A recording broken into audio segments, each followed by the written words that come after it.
Bien, Fernando Díaz Villanueva lo conocen seguramente quienes estén aquí sobradamente. Él, sobre todo, yo creo que le gusta que le presenten como periodista más que como historiador, aunque por formación es historiador y es perro flautólogo también. Y también, hablando de libros, pues es prolífico últimamente en esto de la producción de libros.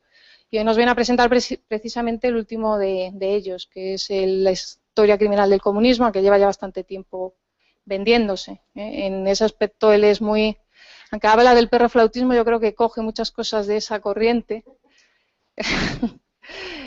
Y bueno, pues prueba todo tipo de medios y de canales innovadores para colocar toda su producción, y seguro que ahora os hablará, ¿no?, de dónde tiene a la venta este libro y otros anteriores.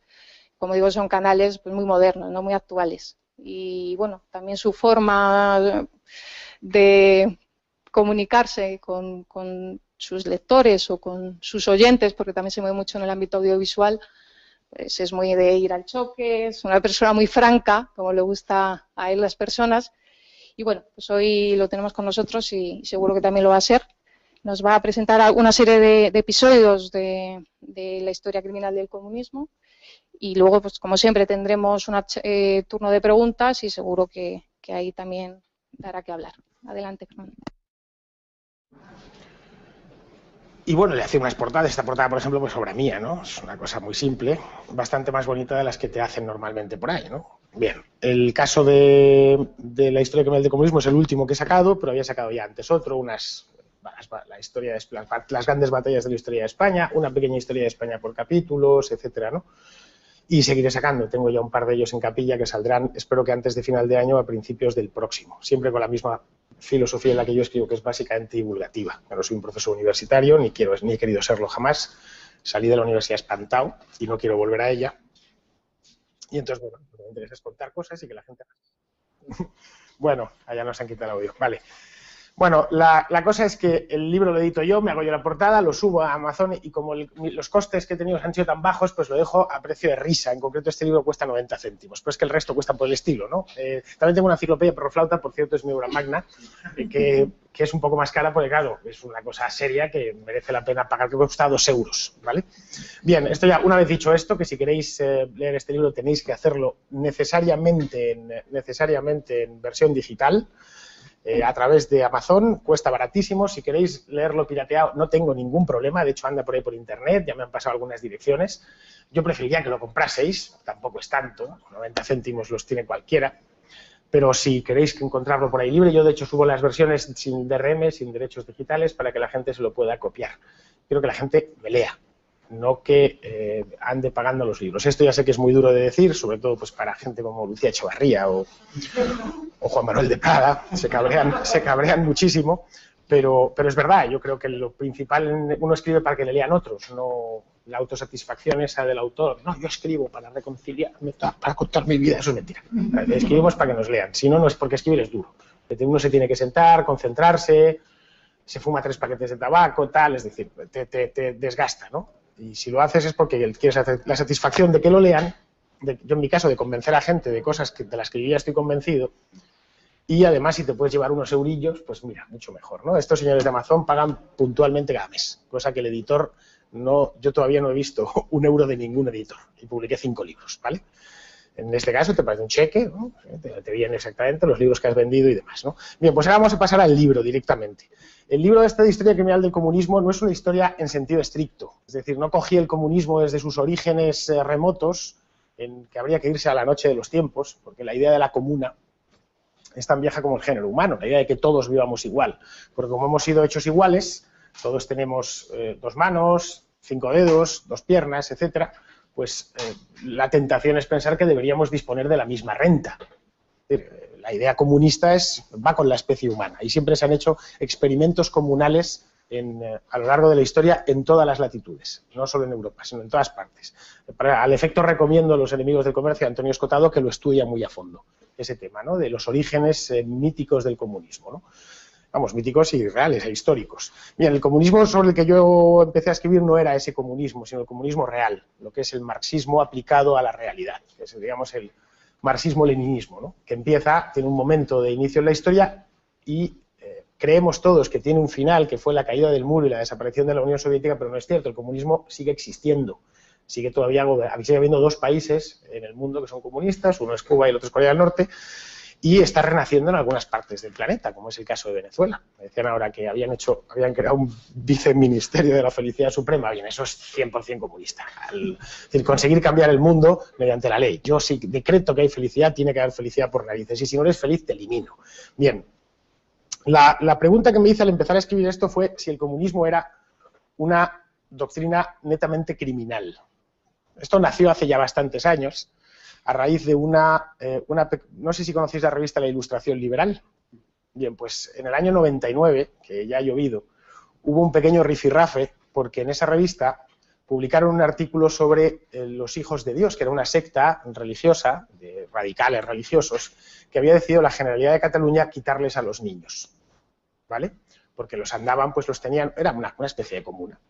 Había decidido arrogarse el poder de ser los padres de los niños y retirárselos. Bien, los padres se quejaron y fueron a la Generalidad diciendo, oiga, que son mis hijos y yo les educo como quiero. Entonces tuvieron que recular y creo que fue el Tribunal Supremo el que obligó a la Generalidad a devolver a los niños a sus padres y se abrió un pequeño debate en aquel momento.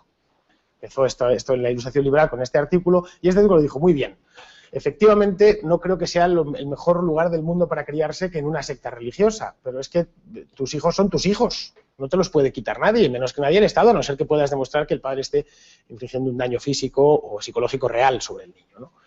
Y el autor de este artículo, que era Jesús Gómez, hizo una comparación, que fue, el comunismo es también, en cierto modo, una secta criminal, o se ha comportado como una secta criminal, y nadie, en su sano juicio, pediría que le quitásemos los niños o que el Estado le quitase los niños a los hijos de los comunistas. Bien, la cosa se quedó ahí, hubo un pequeño, en aquel entonces no había Twitter, todos se movían foros y tal, y 10 años después resurgió el debate, porque Jesús Gómez quiso ser político y se presentó a una alcaldía, y los comunistas locales recuperaron ese artículo y lo volvieron a sacar a la palestra, con gran disgusto para él, porque ni se acordaba que lo había escrito. Total, que volvió otra vez lo mismo y es cuando me puse yo a escribir este libro, que fue en el año 2011. ¿Pero realmente es criminal o no es criminal? Bien, ninguna idea es criminal. Delinquimos las personas, no delinquen las ideas. Es decir, esto que suele decir Huerta en la clase, ¿no? Esto es una idea, no recogerla. Pues una idea no te puede matar. Una idea no te puede hacer nada. Puedes tener la peor idea del mundo. Yo puedo pensar que os voy a matar a todos aquí ahora mismo, pero nadie me puede meter en la cárcel por eso, ni acusarme de nada. Lo más que pueden hacer es si realmente saco la metralleta y os mato a todos. En ese caso, bueno, con la ley actual en España no creo que pasase de los 18 años en la cárcel. Entonces, desde el punto de vista teórico, ninguna idea, ni el comunismo, ni el nazismo, ninguna idea es criminal, ninguna idea delinque, porque las ideas no delinquen, insisto. Lo que sí se ha demostrado criminal es su aplicación práctica. Es decir, esas mismas ideas que en el universo etéreo de las ideas no hacen daño a nadie, en la práctica aplicadas por gobiernos de verdad sobre gente de verdad, se han hecho daño a la gente. Muchísimo daño a la gente, más del que podamos imaginar nosotros ahora. Es decir, el comunismo tiene la cifra canónica de 100 millones de muertos, que probablemente sean unos cuantos más. Es una cifra conservadora de un libro que salió hace, pues, el año 97, creo que fue hace 15 años ya, que unos investigadores franceses, unos historiadores, hicieron una especie de recopilación de los regímenes comunistas hasta la fecha, sobre todo la Unión Soviética, ¿no? También incluye a otros países como los del este de Europa, incluso la España de la Guerra Civil, y calcularon de manera muy conservadora 100 millones, podrían ser algunos más, ¿no? Y otros tantos que no conocemos pero que murieron a consecuencias de esos regímenes inhumanos, ¿no? 100 millones de personas se dice pronto, pero es que España tiene 47 millones de habitantes, ¿vale? No es ni la mitad de los que mataron directamente los regímenes comunistas. Son 100 millones de personas con nombres y apellidos, más otras tantas que padecieron cautiverio en campos de concentración, en cárceles como presos políticos, en prácticamente todos los países, bueno, ¿qué digo? En todos los países donde ha habido un régimen comunista, automáticamente ha habido delitos de conciencia. Es una cosa y la otra van unidas, es imposible. De hecho, el comunismo es inaplicable si antes no se somete a las ideas a una policía. Sin policía política no hay posibilidad de implantarlo, ¿no? Bien, entonces, algo así, algo semejante, ¿cómo puede ser que termine gobernando? Es decir, realmente, si viviésemos en la Tierra Media ¿Sauron tendría alguna chance de ganar unas elecciones? Pues yo creo que no, pues un tío con un ojo de fuego, tal, unos orcos que son feos de narices. No, no, si sometiesen allí a la voluntad popular de los orcos, de los enanos y los hobbits y tal, no le votaría a nadie. Mira, el comunismo es lo más parecido a Mordor, si lo pensamos. Lo único que genera es miseria, dolor, desesperanza, pobreza. ¿Te apañas o con la silla?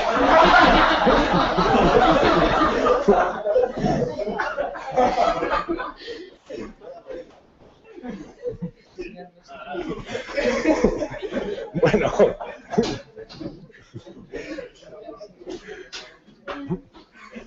Entonces, que se ha quedado todo esto hiperventilando con la silla. Bueno, entonces, ¿cómo puede ser que haya habido que media humanidad, o prácticamente media humanidad, haya estado gobernado por regímenes comunistas durante casi medio siglo? En el año 1975, media humanidad estaba gobernada por el comunismo. No solo la Unión Soviética, que es era el país, bueno, Rusia sigue siendo el más grande del mundo, 22 millones de kilómetros cuadrados, sino toda Europa del Este, gran parte de África, en América, solo en aquel entonces estaban Cuba y Nicaragua, pero bueno, estaba creciendo y en Chile estuvieron a punto de hacerse con él. Salvador Allende básicamente a lo que iba era a convertir Chile en un país comunista, ¿no? En el sudeste asiático, el horror de los horrores, es donde se instauraron las democracias populares, las dictaduras, es decir, peores y más sangrientas, la de Camboya, la de Laos, la del propio Vietnam, no digamos ya lo de China. Entonces, ¿cómo es posible que llegasen a subyugar, porque ahora son nada, 2 paisitos remotos, pero cómo llegasen a subyugar a tanta gente durante tanto tiempo? Mira, el comunismo, como parte de una idea aparentemente noble, que es esa que os he comentado, esa idea que la tenemos dentro, es la de que tenemos que ser iguales, y la aspiración a la equidad, que consideramos como algo armónico, el ser igual, y lo consideramos una virtud, ser igual al de al lado, o que seamos todos iguales o muy parecidos. Y no es una mala idea, es decir, a nadie le gustan las diferencias, a nadie le gusta ver un millonario en una limusina y al lado un pobre hambriento. Es decir, eso lo rechazamos de plano. Pues, lo primero que pensamos es que mal repartida está la riqueza. Bien, sobre esa dicotomía que es falsa, por supuesto, la de la chistera, el puro y el tío gordo encima de un esquelético, el comunismo ha construido parte de su propaganda, que en eso han sido siempre consumados maestros. Bien, a ser comunista se puede llegar de 3 maneras. Al comunismo se puede llegar nada más de 3 maneras. La primera es por la fuerza, que es la más habitual. Es decir, mira, unos tíos, ¿no? Es lo de la Revolución Rusa, ¿no? Se autolegitiman, generalmente una minoría, el partido bolchevique en la Duma era el 5%, era nada. Es como si hoy, pues, ¿qué te digo yo? ¿Qué os digo yo? UPyD decide montar la revolución, toman el Palacio Real, tal, no sé qué, y mañana pues nos montan un régimen, bueno, digo, no, UPyD no lo va a hacer nunca, pero un partido con ese tamaño, un partido realmente pequeño. La siguiente es que te lo imponen. Prácticamente toda Europa del Este vino por imposición externa. Los polacos no querían un régimen comunista, los checos tampoco, ni los rumanos, ni los búlgaros, nadie. Se lo impusieron, el Ejército Rojo fue como una apisonadora. En el sudeste asiático fueron los chinos. En cambio, China sí hizo su revolución previa a una guerra civil, como en el caso de Cuba. En Cuba no se impuso desde fuera, todo lo contrario, fue mediante la fuerza, bueno, 3 años de guerra, pues la guerrilla famosa de la de Sierra Maestra y demás. Y la última es por las urnas también se puede llegar al comunismo. No es muy habitual, pero sí se ha llegado. El caso de Venezuela es clarísimo. Los Chávez y ahora Maduro gobiernan de manera legítima. Los venezolanos les han votado. Nos guste o no nos guste, es así. Salvador Allende llegó al poder por las urnas. El Frente Popular en España ganó en el año 1936 limpiamente. No tuvieron que fusilar a nadie, los fusilamientos vinieron después. Pero de entrada, en febrero del 36, el Frente Popular ganó limpiamente las elecciones. Bien, entonces, a partir de aquí, una vez han conseguido el poder, siempre por una de estas 3 vías, la normal es siempre la violenta. El comunismo y violencia van íntimamente unidos. Y parte del marxismo, de la idea marxista de que la violencia es la partera de la historia, de que nada se puede alumbrar si no es violentamente. Lo vemos, por ejemplo, en las manifestaciones. Las manifestaciones, porque siempre o casi siempre, manifestaciones, quiero decir, de socialistas, manifestaciones de gente decente, no. Contra socialistas de derechas y de izquierdas. ¿Por qué terminan siempre con un pequeño grupo armándola? Que está esperando además a eso. Está esperando a que se vaya la gente bien intencionada y entonces ya llevan sus cócteles Molotov, su tal, y empiezan a atacar a la policía, le meten fuego a un contenedor, atacan la sucursal de un banco, y dices, ¿por qué lo están haciendo? Cualquiera de vosotros que haya visto una manifestación o el final de una manifestación, lo primero que hace es chocarte, ¿Por qué necesitan la violencia? Pues la violencia la necesitan porque a partir de ahí todo va a ser violencia. Y todo se va a imponer mediante la violencia. Y la idea es, el mundo está equivocado, es decir, el orden de cosas que hemos heredado del pasado está equivocado y hay que cambiarlo. Y la manera más directa de cambiarlo, es decir, la gente no deja de pensar en sus asuntos y de interesarse por sus cosas de grado. Nada más lo hace por la fuerza. Realmente nunca dejas de pensar en tus propios asuntos porque es nuestra naturaleza. Pero bueno, el Che Guevara en eso lo decía claramente, ¿no? Necesitamos construir el hombre nuevo y lo necesitamos construir ya. Entonces, para construir el hombre nuevo solo tenemos dos vías. Una, esperar 30 o 40 años a formar nosotros a la siguiente generación, la obsesión con la educación. Y la otra es, a todo el que no agache la cerviz, lo liquidamos. Lo liquidamos físicamente. Lo matamos a hambre o en un paredón, ¿no? Entonces, ese programa violento trae una transformación de la sociedad, porque el comunista, cuando empieza su programa de transformación, siempre dice que va a haber que hacer sacrificios. El propio Fidel Castro, Cuba era uno de los países el más rico de toda la América hispana.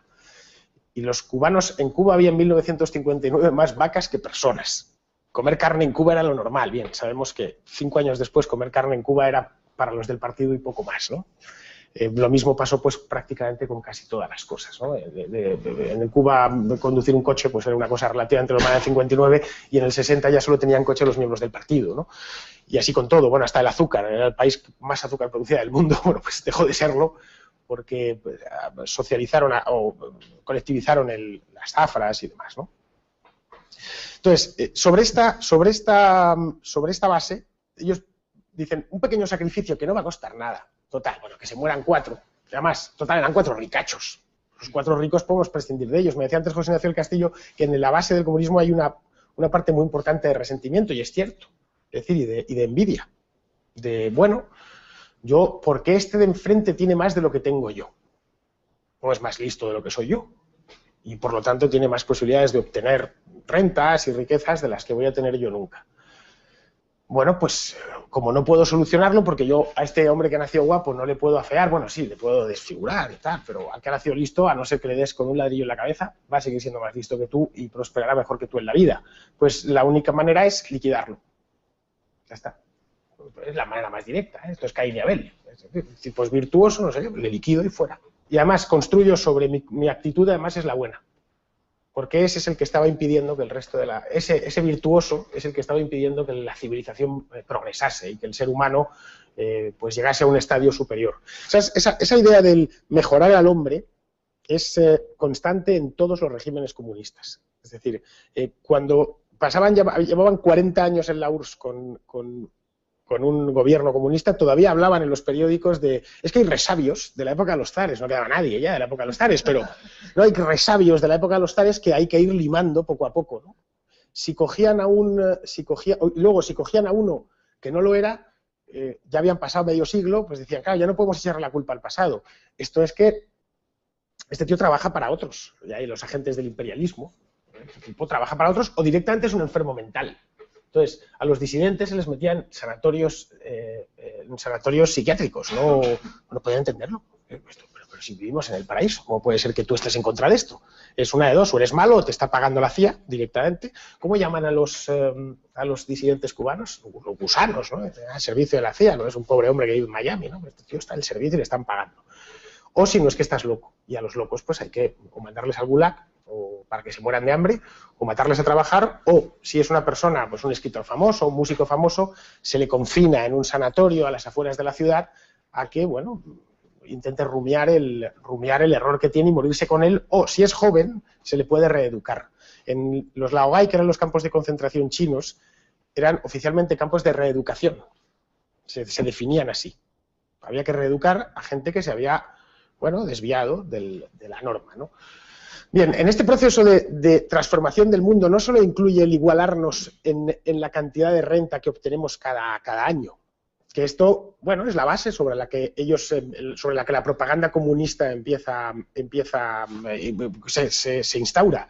No puede ser que haya ricos y pobres. Esto no es propio de una especie que se dice civilizada y demás, ¿no? No, a partir de ahí una vez ya están en el poder, tienen que subvertir todos los valores. absolutamente todos. Yo de los muchos capítulos que tiene el libro, he escogido 3 de ellos, en los que se trataron los respectivos regímenes comunistas de cambiar el mundo, pero en cada uno de ellos una cosa relativa al mundo.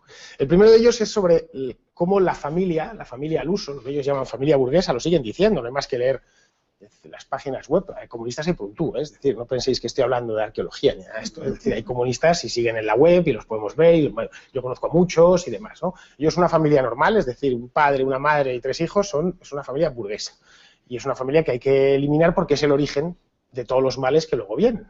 Entonces, en todos, sin excepción, los regímenes comunistas que han sido, se ha tratado de eliminar la familia.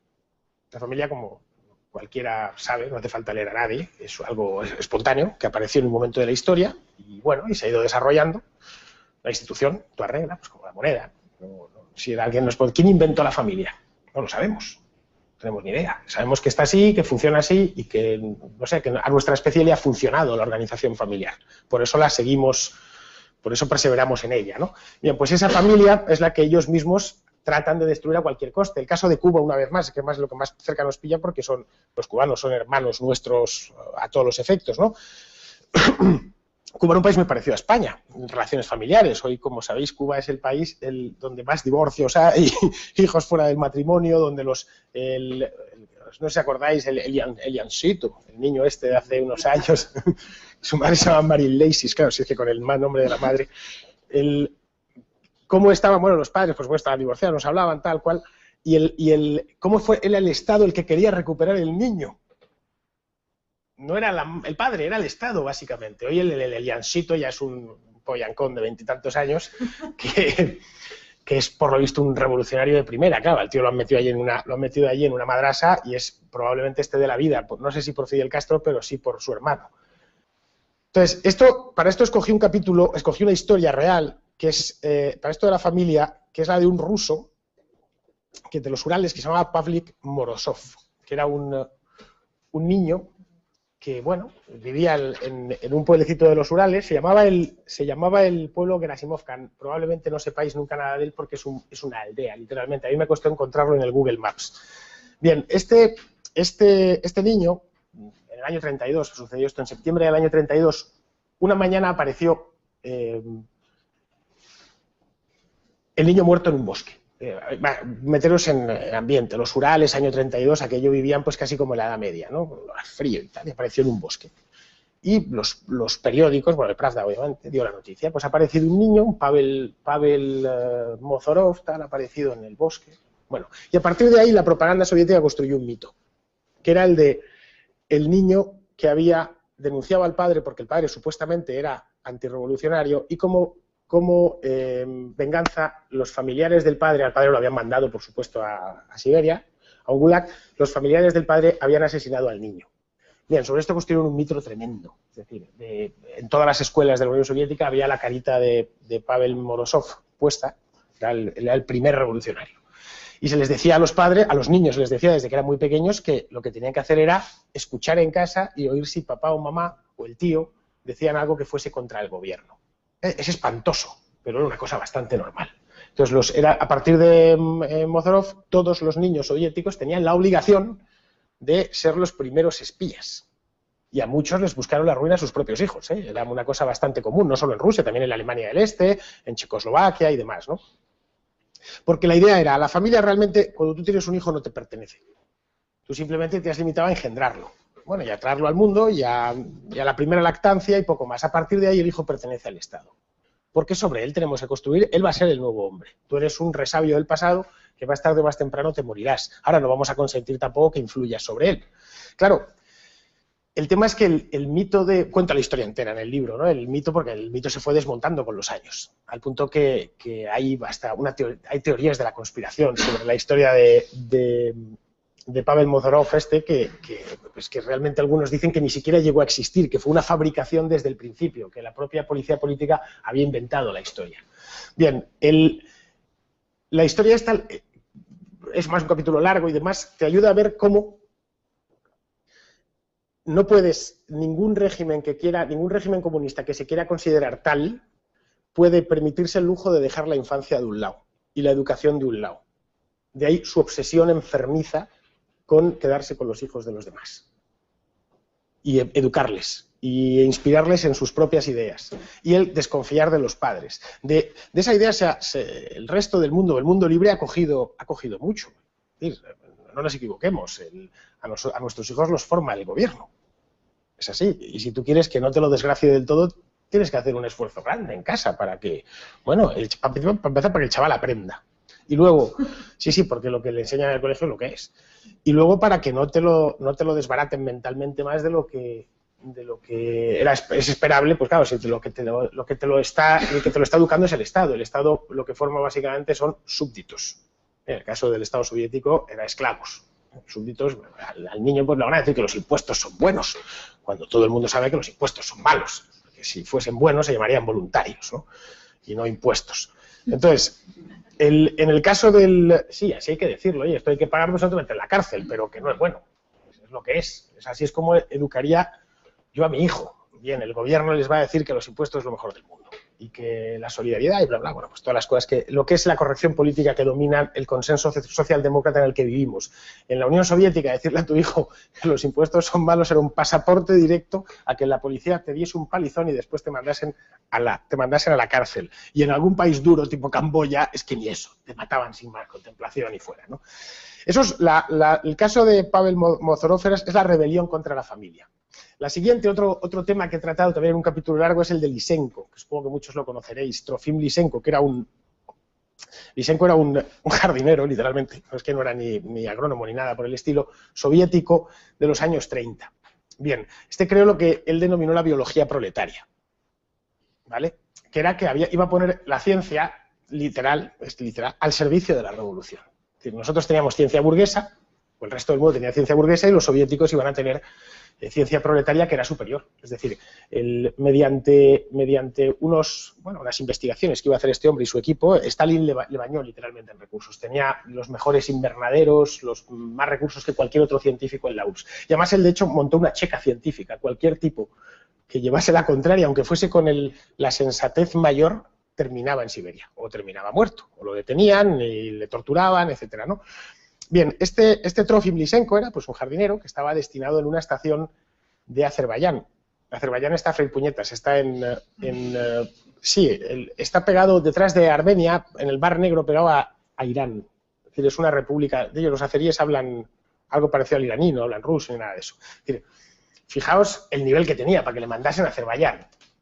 Bueno, pues descubrió que ciertas semillas, lo descubrió, eso lo conocían los campesinos rusos desde siempre, si se humedecían y se enfriaban, esas semillas daban una segunda cosecha extraordinaria, ¿vale? En ciertos años y ciertas partes, dependiendo un poco de la condición del suelo, etcétera. Que en lugares como Ucrania, lugares que son muy fértiles, pues venían muy bien, porque Ucrania era la panadería de la URSS, ¿no? Bueno, había sido el imperio de los zares y demás. Bien, y esto lo vendió él era miembro del Partido Comunista y lo vendió primero, supongo, en Azerbaiyán y después esto llegó a Moscú. Y cuando Stalin, que acababa de llegar al poder, oyó esto, dijo, bueno, este es mi hombre, me lo tengo que traer para Moscú y bañarle en oro, porque si ha conseguido dar una segunda cosecha de trigo, pues ¿qué no hará si está ahí en Azerbaiyán y ha conseguido esto? ¿Qué no hará aquí, no? Se lo trajo a Moscú y le dio todos los recursos posibles y entonces empezó a inventar.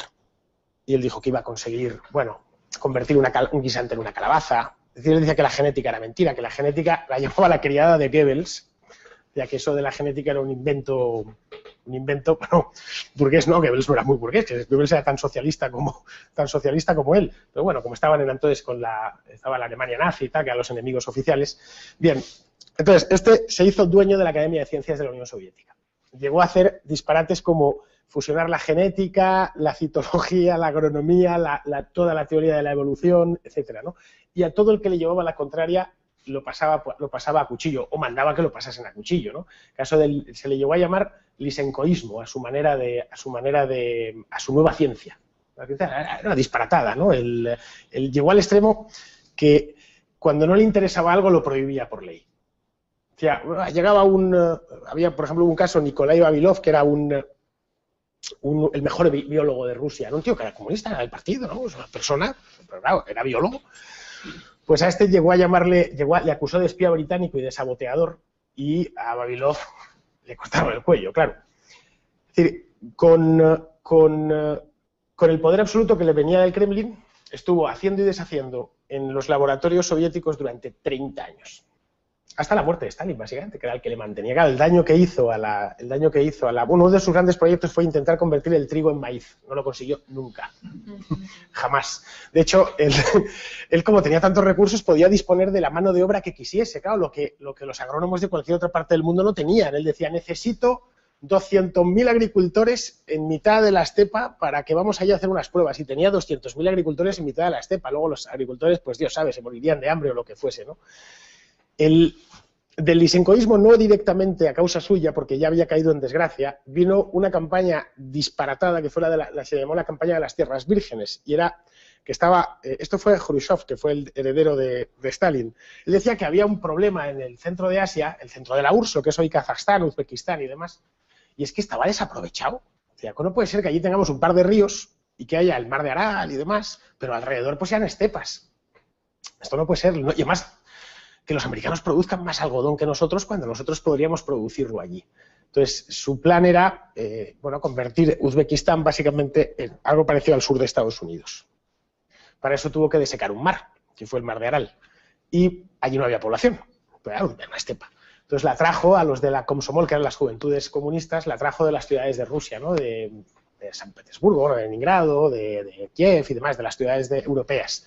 En trenes que iban los chavales con 19, 20 años, claro, lo que se encontraban allí pues era un desierto. Desecaron un río para irrigar un desierto, pero seguía siendo un desierto. Es decir, no tenía las condiciones, el centro de Asia. El centro de Asia es seco, pero extremadamente frío. No es como el sur de América, que es muy húmedo y muy cálido todo el año. Claro, fue un desastre absoluto. Eso enlazaba perfectamente con y daba igual, lo importante era al mar de Aral, ya que está seco. Por cierto, solo se ha salvado un trocito, pero ya cuando se destruyó la URSS, porque el gobierno de Kazajstán decidió represar un trocito, el resto está totalmente seco. Decidieron que era un error de la naturaleza el mar de Aral.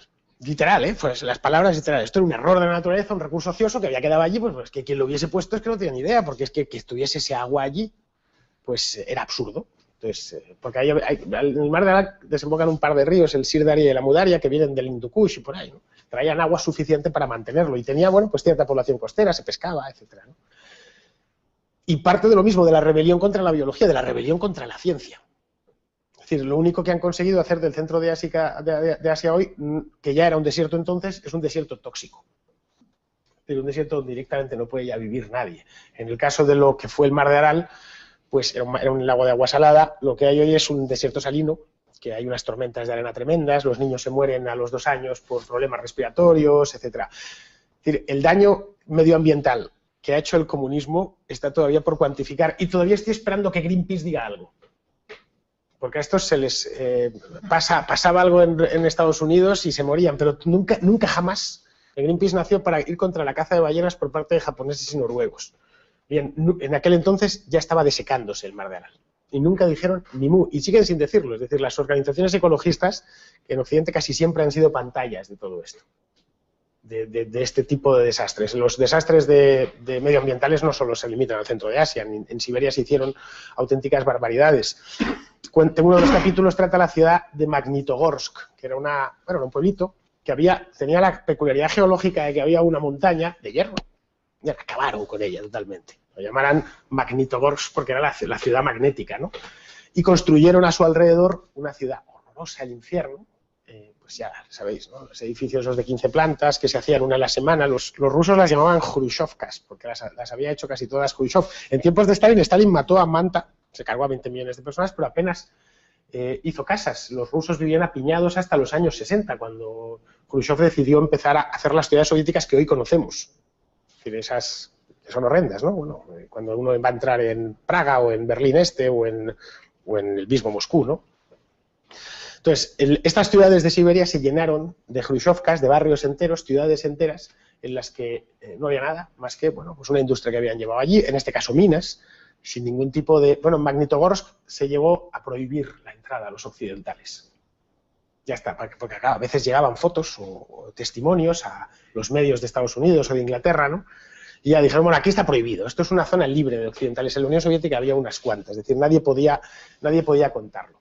Bien, y esto me enlazo con la obsesión de cambiar el mundo enfrentándose a instituciones como la familia. No digo ya la institución de la moneda porque el rublo se lo cargaron desde el día 1, minuto 1. Es decir, eso de tener que estar atados a un patrón o que tener la mínima disciplina monetaria o económica es directamente, bueno, eso se lo cargan ya los que los gobiernan, pues imaginaos los comunistas, ¿no? El rublo nunca valió nada, nadie lo quería. En la Unión Soviética o en los países del este había dos mercados monetarios, uno formado por moneda fuerte occidental, las tiendas, bueno, en Cuba todavía se llaman diplotiendas, las tiendas diplomáticas se tenía que pagar en dólares y luego el resto de la gente pues andaba por ahí con papel pintado que era con el que le pagaban el sueldo, ¿no? Bien, pues esta obsesión por cambiarlo todo en Rumanía, que fue un país en el que el comunismo se cebó bastante, porque tuvieron un hijo puta, pero integral, se llamaba Nicolae Ceausescu, hicieron un experimento único, que una cosa igual no se hizo ni en China, que fue cepillarse el centro histórico de una ciudad, demolerlo, dejarlo a ras de tierra y elevar sobre él una ciudad nueva. Estamos hablando de Bucarest, no estoy hablando de una ciudad, pues eso, de Magnitogorsk, ¿no? Una ciudad histórica, medieval, que tenía un montón de iglesias bizantinas, una historia pues que se remontaba, la historia de Bucarest, pues al año 1000 probablemente, pues como casi todas las ciudades europeas, ¿no? Entonces, Ceausescu, a principios de los 70 fueron una década horrorosa, ¿eh? Yo nací en ella, pero la peor década con diferencia. Fue la década más servil del siglo XX. Ceausescu viajó en el año 71 a China.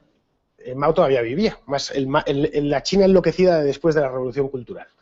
Y de allí saltó a Corea del Norte y se entrevistó con Kim Il-sung, el abuelo del que está ahora, y se quedó alucinado. Él vio lo de la ideología Juche, que es eso que el comunismo según los coreanos, ¿no? Y vio que aquello era una maravilla. Dijo, pues ¿por qué en Rumanía no tenemos una cosa así? Pues se debió volver en el avión pensando, pues yo tengo que crear una especie como de pensamiento propio que no sea exactamente 100% copiado del soviético y que esto tiene que empezar por rediseñar, porque él había visto, claro, Pyongyang, ¿no? Las ciudades, las que le habían enseñado en Corea del Norte y las veía todas perfectas, no sé qué. Y no puede ser, Rumanía es un desastre. Rumanía está llena de aldeas, de pueblecitos, las ciudades son ciudades medievales en Transilvania, en el Valle del Danubio. No puede ser. Y creo, al volver, ordenó que se crease él lo llamó, en rumano se dice sistematizarea, es decir, sistematización, que era un programa estatal que se tenía que llevar a cabo en 10 años, que consistía en la primera fase en acabar con todos los pueblos pequeños del país. Por pueblo pequeño eran todos los pueblos de menos de 1000, 2000 habitantes, porque Ceausescu consideró que era irracional, que no tenía sentido un pueblo de 1000 habitantes o de 2000 habitantes, a pesar de que él había nacido en un pueblo muy pequeño, en una aldea, se llamaba Skornichesti, que fue la única a la que indultó. Claro.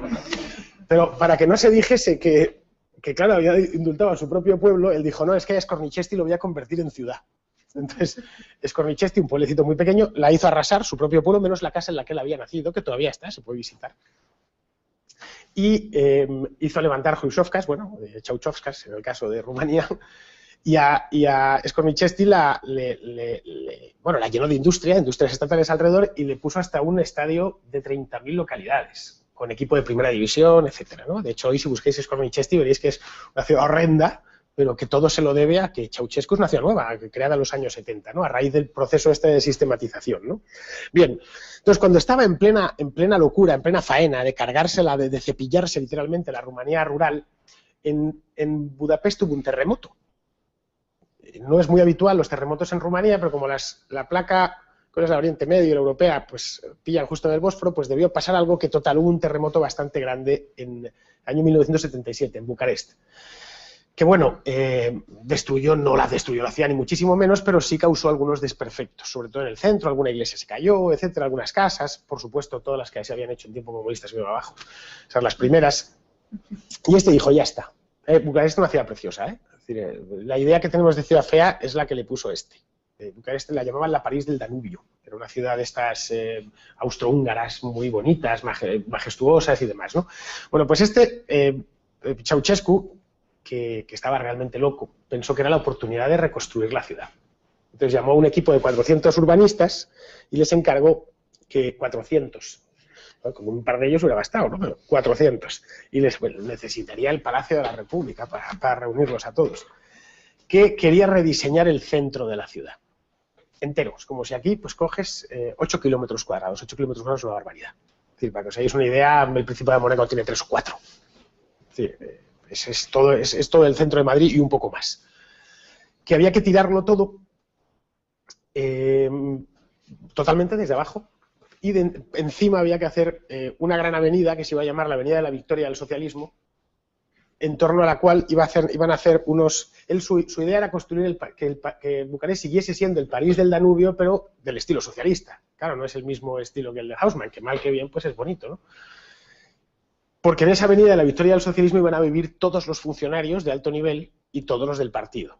De hecho, si miráis en Google Maps lo que es Bucarest, veréis perfectamente esa avenida que se lleva a terminar y al final del todo un gran palacio, el edificio más grande del mundo. Quería que fuese más grande que el Pentágono, el edificio construido, ¿vale?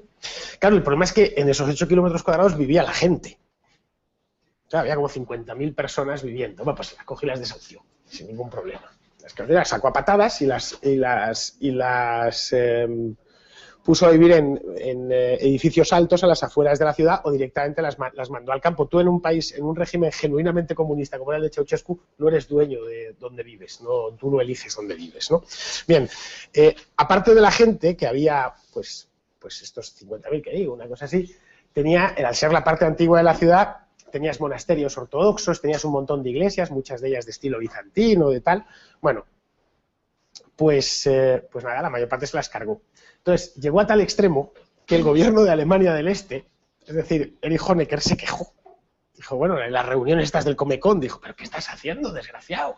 Que te estás cargando la ciudad y esto, claro, nos da más... No porque le preocupase Bucarest, que les daba igual, sino porque esto les creaba mala imagen dentro del grupo, del resto del mundo. Claro, decían, ¿qué van a decir de nosotros? Claro, que nos estamos cargando una ciudad medieval y luego la gente... Pues claro, ¿esto cómo lo van a defender los partidos comunistas de Occidente? A los que siempre se les está señalando con el dedo, que si los gulags, que si las colas y demás, ¿no? Entonces dijo, muy bien, ya está. Y convirtió eso en propaganda. Salvó 3 o 4 iglesias, ¿vale? Con unos, bueno, piedra, tampoco era nada del otro mundo, y lo vendió como sistemas de ingeniería rumanos que nada más eran posibles en el comunismo. Hay fotos, esto se pueden encontrar por internet, todas las que se veía, pues hay unos obreros con unas grúas levantando una iglesia, vamos, cosas... La arquitectura de los años 70 estaba perfectamente desarrollada para levantar una iglesia, ¿no? Y esto lo vendían como, fijaos si estamos por la cultura, que estamos salvando esta iglesia, claro, salvándola de tu propia barbarie. Entonces, esas iglesias, claro, es lo único que queda en el centro de Bucarest, esas que se salvaron, pero solo porque hubo quejas formales, si no se las hubiera cargado todas. Le dio tiempo a terminar prácticamente todo e incluso a construir el Palacio de la República. El gran palacio este que estaba pensado, de hecho, es el edificio más grande de Bucarest, creo que es el segundo del mundo ahora. Y poco después, esto creo que terminó en 86 o 87, y en el 89 afortunadamente le metieron 4 tiros a él y a su mujer, ¿no? Habréis visto la escena está en YouTube, ¿no? Que los agarraron unos soldados y se los llevaron a una casa a las afueras de Bucarest y los hicieron a Ceausescu y a Elena Ceausescu, que era casi peor en la mujer que el marido, les hicieron un juicio sumario y los ejecutaron allí mismo, ¿no? Bien, los rumanos, claro, contemplaron atónitos aquello y a esto lo llamaron Ceaușima. O sea, como si hubiera caído una bomba en el centro de la ciudad y habían levantado una ciudad socialista encima. Bien, el caso de Ceaușima era, no ya es que haya que cambiar el hombre, ni que haya que cambiar la ciencia, porque no nos sirve. No, es que hay que cambiar hasta el propio medio en el que es decir, la ciudad lo que vivimos, los pueblos, hay que acabar con el pasado. Es una rebelión contra la historia, contra nosotros mismos, contra la historia. Es decir, la iglesia hay que quitarla en medio, es por eso. En Berlín, por ejemplo, tiraron el antiguo Palacio Real de los Hohenzollern para levantar el Palais de la République, que lo han tirado otra vez, por cierto, que era una defesio, una cosa para petarse un tiro, vamos. Una cosa de cristal, parecía como estos edificios de oficinas de los años 70, horrorosos, de cristal dorado. Por eso era el Palais de la République, que lo han tirado por aluminosis, no porque le tuvieran ninguna manía, ¿no? En este palacio de Berlín, que estaba donde había estado el Palacio Real, a Honecker no se le ocurrió mejor idea que hacer una sala de bombillas. Hay fotos, un montón. Además, las fotos de Antigua RDA están todas liberadas en Internet porque el gobierno alemán decidió darle una licencia a Creative Commons de esta. Y creó una sala de bombillas que era el recibidor. iban alemanes, pagaban a las excursiones de alemanes de toda la RDA para que llegasen allí y mirasen las bombillas. Imaginaos cómo debían de estar a oscuras en casa, para que cuando llegaban a una sala que estaba llena de bombillas, miraban todos alucinados y se quedaban diciendo, bueno, esto es el socialismo, ¿no? Un sitio donde hay 500 bombillas y, no sé, nos vemos y tal, ¿no? Luego ese palacio, al final, hubo un movimiento en Berlín hace unos años de los de siempre, que decían que no había que tirarlo, que era mejor dejarlo, que había que... Hasta una especie como de colectivo, que era salvemos el palacio y demás. Por suerte, lo tiraron, y ahora hay un proyecto que es reconstruir el Palacio Real de los Hohenzollern, que ha organizado, pues hay una iliada bastante gorda, porque claro, los comunistas y demás de allí están diciendo, de hecho, la última vez que estuve en Berlín había un cartel que habían puesto que ponía, vale, ¿y cuándo viene el rey? Y muchos alemanes decían, esperemos que pronto.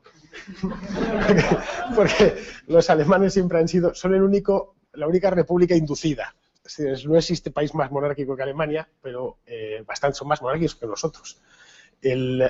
Pero les impusieron una república, literalmente, 2 repúblicas ellas, primero la de Weimar y luego la actual, ¿no? Entonces, esto del Ceaușescu, que se dieron casos parecidos en prácticamente todas las ciudades del este, el caso de Ceausescu lo llevó a los extremos más absolutos. Es un caso muy poco conocido fuera de Rumanía, ¿eh? Pero el capítulo que en el libro lo desarrollo bastante, ¿no? Y no sabes si reírte o llorar.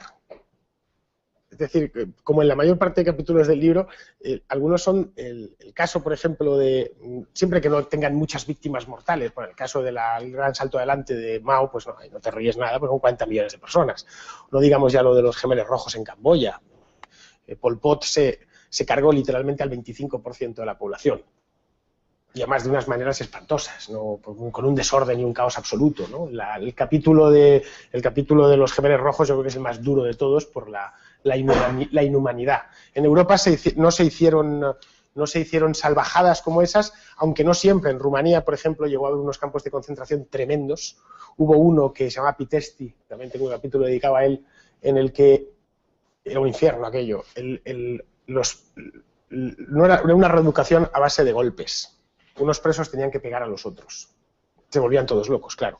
El caso de Pitești, hasta fueron los propios comunistas los que acabaron con ello, porque les salían verdaderos monstruos, gente loca, que ya se mataba entre ellos, incluso cuando salía a la calle, ¿no? En Bulgaria también hubo campos de concentración duros. En Alemania del Este, en Checoslovaquia no tanto, también eran países más civilizados, más cultos, etcétera, ¿no? Porque el comunismo en Europa se apoderó de zonas muy centrales. El caso de la República Checa, Eslovaquia, Polonia, Alemania, que traían pues una cultura muy potente. Es decir, lo que hicieron con Praga, por ejemplo, una de las ciudades más cultas y más refinadas de Europa, ¿no? Pues tampoco podían hacer lo que estaban haciendo en Camboya, ¿no? Aún así hubo episodios gloriosos en todos los países, ¿eh? El caso de lo que más conocemos en Checoslovaquia fue la primavera de Praga y cómo se ahogó posteriormente, o lo de Hungría con lo del el año 56 y cómo lo mismo se ahogó, la represión que le sucedió y demás, ¿no? Pero vamos, ya termino con esto del Hiroshima urbano, el Ceaușescu, para que os hagáis una idea de cómo el comunismo no es aparte de su aplicación siempre es criminal, como he dicho antes, no es casual, van exactamente a lo que van. Es decir, un régimen comunista no actúa por actuar, sabe exactamente, como un cirujano. Tenemos que ir a por esto, a por los niños, para tal y a destruir la familia, no sé qué. Tenemos que ir a por... ¿La ciencia no nos es propicia? Pues nos inventamos una nueva, ya solo faltaba, ¿no? ¿Que quedan resabios del pasado? Pues nada, los resabios del pasado se acaba con ellos, de lo mismo metemos fuego en una iglesia y acabamos con imágenes que tienen ahí y las llevan sacando los vecinos desde hace 1000 años que acabamos con una ciudad porque no nos interesa o porque nos parece que... ¿No pensáis que realmente ciertos comunistas no les gustaría, por ejemplo, arrasar la Plaza de Toros de las Ventas en el caso de poder hacerlo? Pues que estoy 100% convencido que lo harían sin ningún problema. De hecho, las iglesias, que es donde se la tienen tomada en España especialmente, hace no mucho han puesto una bomba en la Almudena y en el Pilar otra y tal, bueno, pero un petardo, ¿no? Un petardo por 4 mataos, pero si esos 4 mataos tuviesen poder, probablemente lo arrasaban. Decían, ¿qué es eso de que el Pilar de Zaragoza, vamos aquí a borrar esto, hagamos aquí un tal, porque hay que borrar el pasado?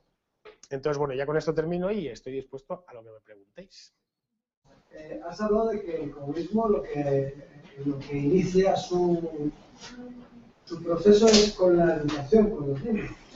Y eso, comparado con los nacionalistas y con las lenguas regionales, ¿cómo lo ves? Bueno, ¿necesito el micrófono? No, para el público. A ver, el nacionalismo es también otro error intelectual bastante serio. Es distinto al comunismo, pero es un tipo de colectivismo muy nocivo. Yo creo que es más dañino todavía que el comunismo. Es decir, de hecho, si la Alemania nazi fue tan tremendamente, explotó tan rápido y cometió tantos crímenes en tan poco tiempo, fue porque mezclaba ambas cosas. Mezclaba nacionalismo y socialismo. Un nacionalismo muy, muy acusado, el de los alemanes de la época, ¿no? Racista, etcétera, y eso sumado al socialismo. No un socialismo a la soviética exactamente, pero bueno, un sistema básicamente socialista, de una preponderancia estatal absoluta y demás, ¿no? Y claro, sí, pues en esto es lo mismo, claro. Los nacionalistas tratan sobre todo los nacionalistas que tienen que inventarse un país. Eso es más todavía. Los que ya lo tienen, pues no. ¿Lo dices por los catalanes o algo así? No, por la inversión lingüística. Al fin y al cabo es una intoxicación, una indoctrinación. Vamos, es que sería cambiar radicalmente de debate, ¿vale? Sería hablar de otra cosa. Yo personalmente esto de la inversión lingüística tan mala me parece en un idioma como en otro. Es decir, yo creo que deben ser los padres los que elijan en qué lengua se quiere educar su hijo, ¿vale? A mí los que dicen es que hay una inversión lingüística en catalán y hay que invertir eso. ¿Para qué? Para hacer una inversión lingüística en castellano y que entonces tengas a otra parte de la población en desacuerdo. Es tan fácil como la idea. No sé, yo creo que es la idea de cualquier liberal, es arrebatar al Estado esas competencias, no tiene por qué tenerlas. El mercado se basta y se sobra, y por supuesto la familia, ¿no?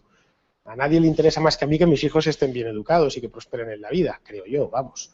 Que por supuesto mucho más que a un funcionario. Entonces, eso de la inmersión, pues sí, está mal, pero es que está mal la educación estatal en general, y no solo la inversión. Fernando, aparte del reproche de que no me quieres el capítulo en su día que tenía el del monumento a Stalin, esto es divertidísimo, esto es en Praga. Hice una esta sobre las Stalin, hice un artículo sobre un capítulo solo de la cantidad de Stalingrados que había por todo el mundo. Esto era en Praga, construyen el mayor monumento a Stalin del mundo, por supuesto se cargan al que lo creó, al que lo diseñó y tal, porque claro, es una obra del pueblo comunista checoslovaco, no es una obra de un hombre. Y después, claro, tiene la mala suerte que después de hacerlo, levantarlo en la ciudad y tal, se muere Stalin. Y claro, dice, joder, ¿qué hacemos con esto? Y tienen que hacer toda una historia para volarlo sin cargarse la ciudad, porque para quitarlo ponían en riesgo toda la ciudad para poder volarlo del tamaño que tenía. Pero bueno, al margen de esto, que el próximo estudialo y cuéntalo y tal, el próximo capítulo del libro, que está muy bien, yo lo he leído y es excelente. Tú dices, cuando hablas del modo de llegar, yo creo que hay un elemento fundamental en el comunismo, que es la mentira. O sea, tú decías, mete urnas, Allende. Pero Allende no llegó como comunista. Allende, la propaganda es mentira. Allende no llegó como comunista. Se apoyó en los comunistas, traicionó a todos. Claro, justo por las armas. Castro, de hecho, el Partido Comunista se llamaba comunista y él negaba que fuera comunista. Entonces, al final, la mentira también es un elemento fundamental. Y también yo creo una diferencia. El fascismo, el nazismo, el fascismo, no se les puede acusar de mentir. Son ideologías que dicen las burradas que tienen previstas. Hitler lo decía bien claro lo que quería. Quiero expandir el Reich, el espacio vital, cargarme los judíos, en fin. Pero el comunismo siempre vende, oye, utiliza libertad, utiliza palabras. En fin, creo que es el uso de la mentira, creo que sería interesante que hablas un poco sobre ello, como es una herramienta fundamental del comunismo. De las columnas vertebrales. Es decir, básicamente todo es mentira. Todo lo que te viene, es más, no es que tenga ya 100 millones de muertos a sus espaldas, es que el comunismo es sinónimo de miseria. No ha habido un solo país comunista próspero. No hay más, y no hay que darle más vueltas. Y eso que llegaron a atrapar países realmente con tradiciones industriales, con los que he dicho antes del centro de Europa. Es decir, convertir a la República Checa, a Bohemia, en un lugar pobre, hay que hacerlo realmente mal. No es que dices, no, es que, a ver, Angola, no. Estoy hablando de países que ya eran muy ricos antes de ser comunistas. El caso de Alemania, ¿no? La parte de Alemania que les quedó, que no era para nada pobre, aunque ellos dijeron es que nos tocó la peor parte de Alemania, de eso nada. Leipzig, Dresde, el propio Berlín, no era nada pobre. Ahora es más pobre que la del oeste. Pero claro, después de 40 años de comunismo. A ver, lo de la mentira es fundamental. Nadie te puede decir, no, es que te voy a robar.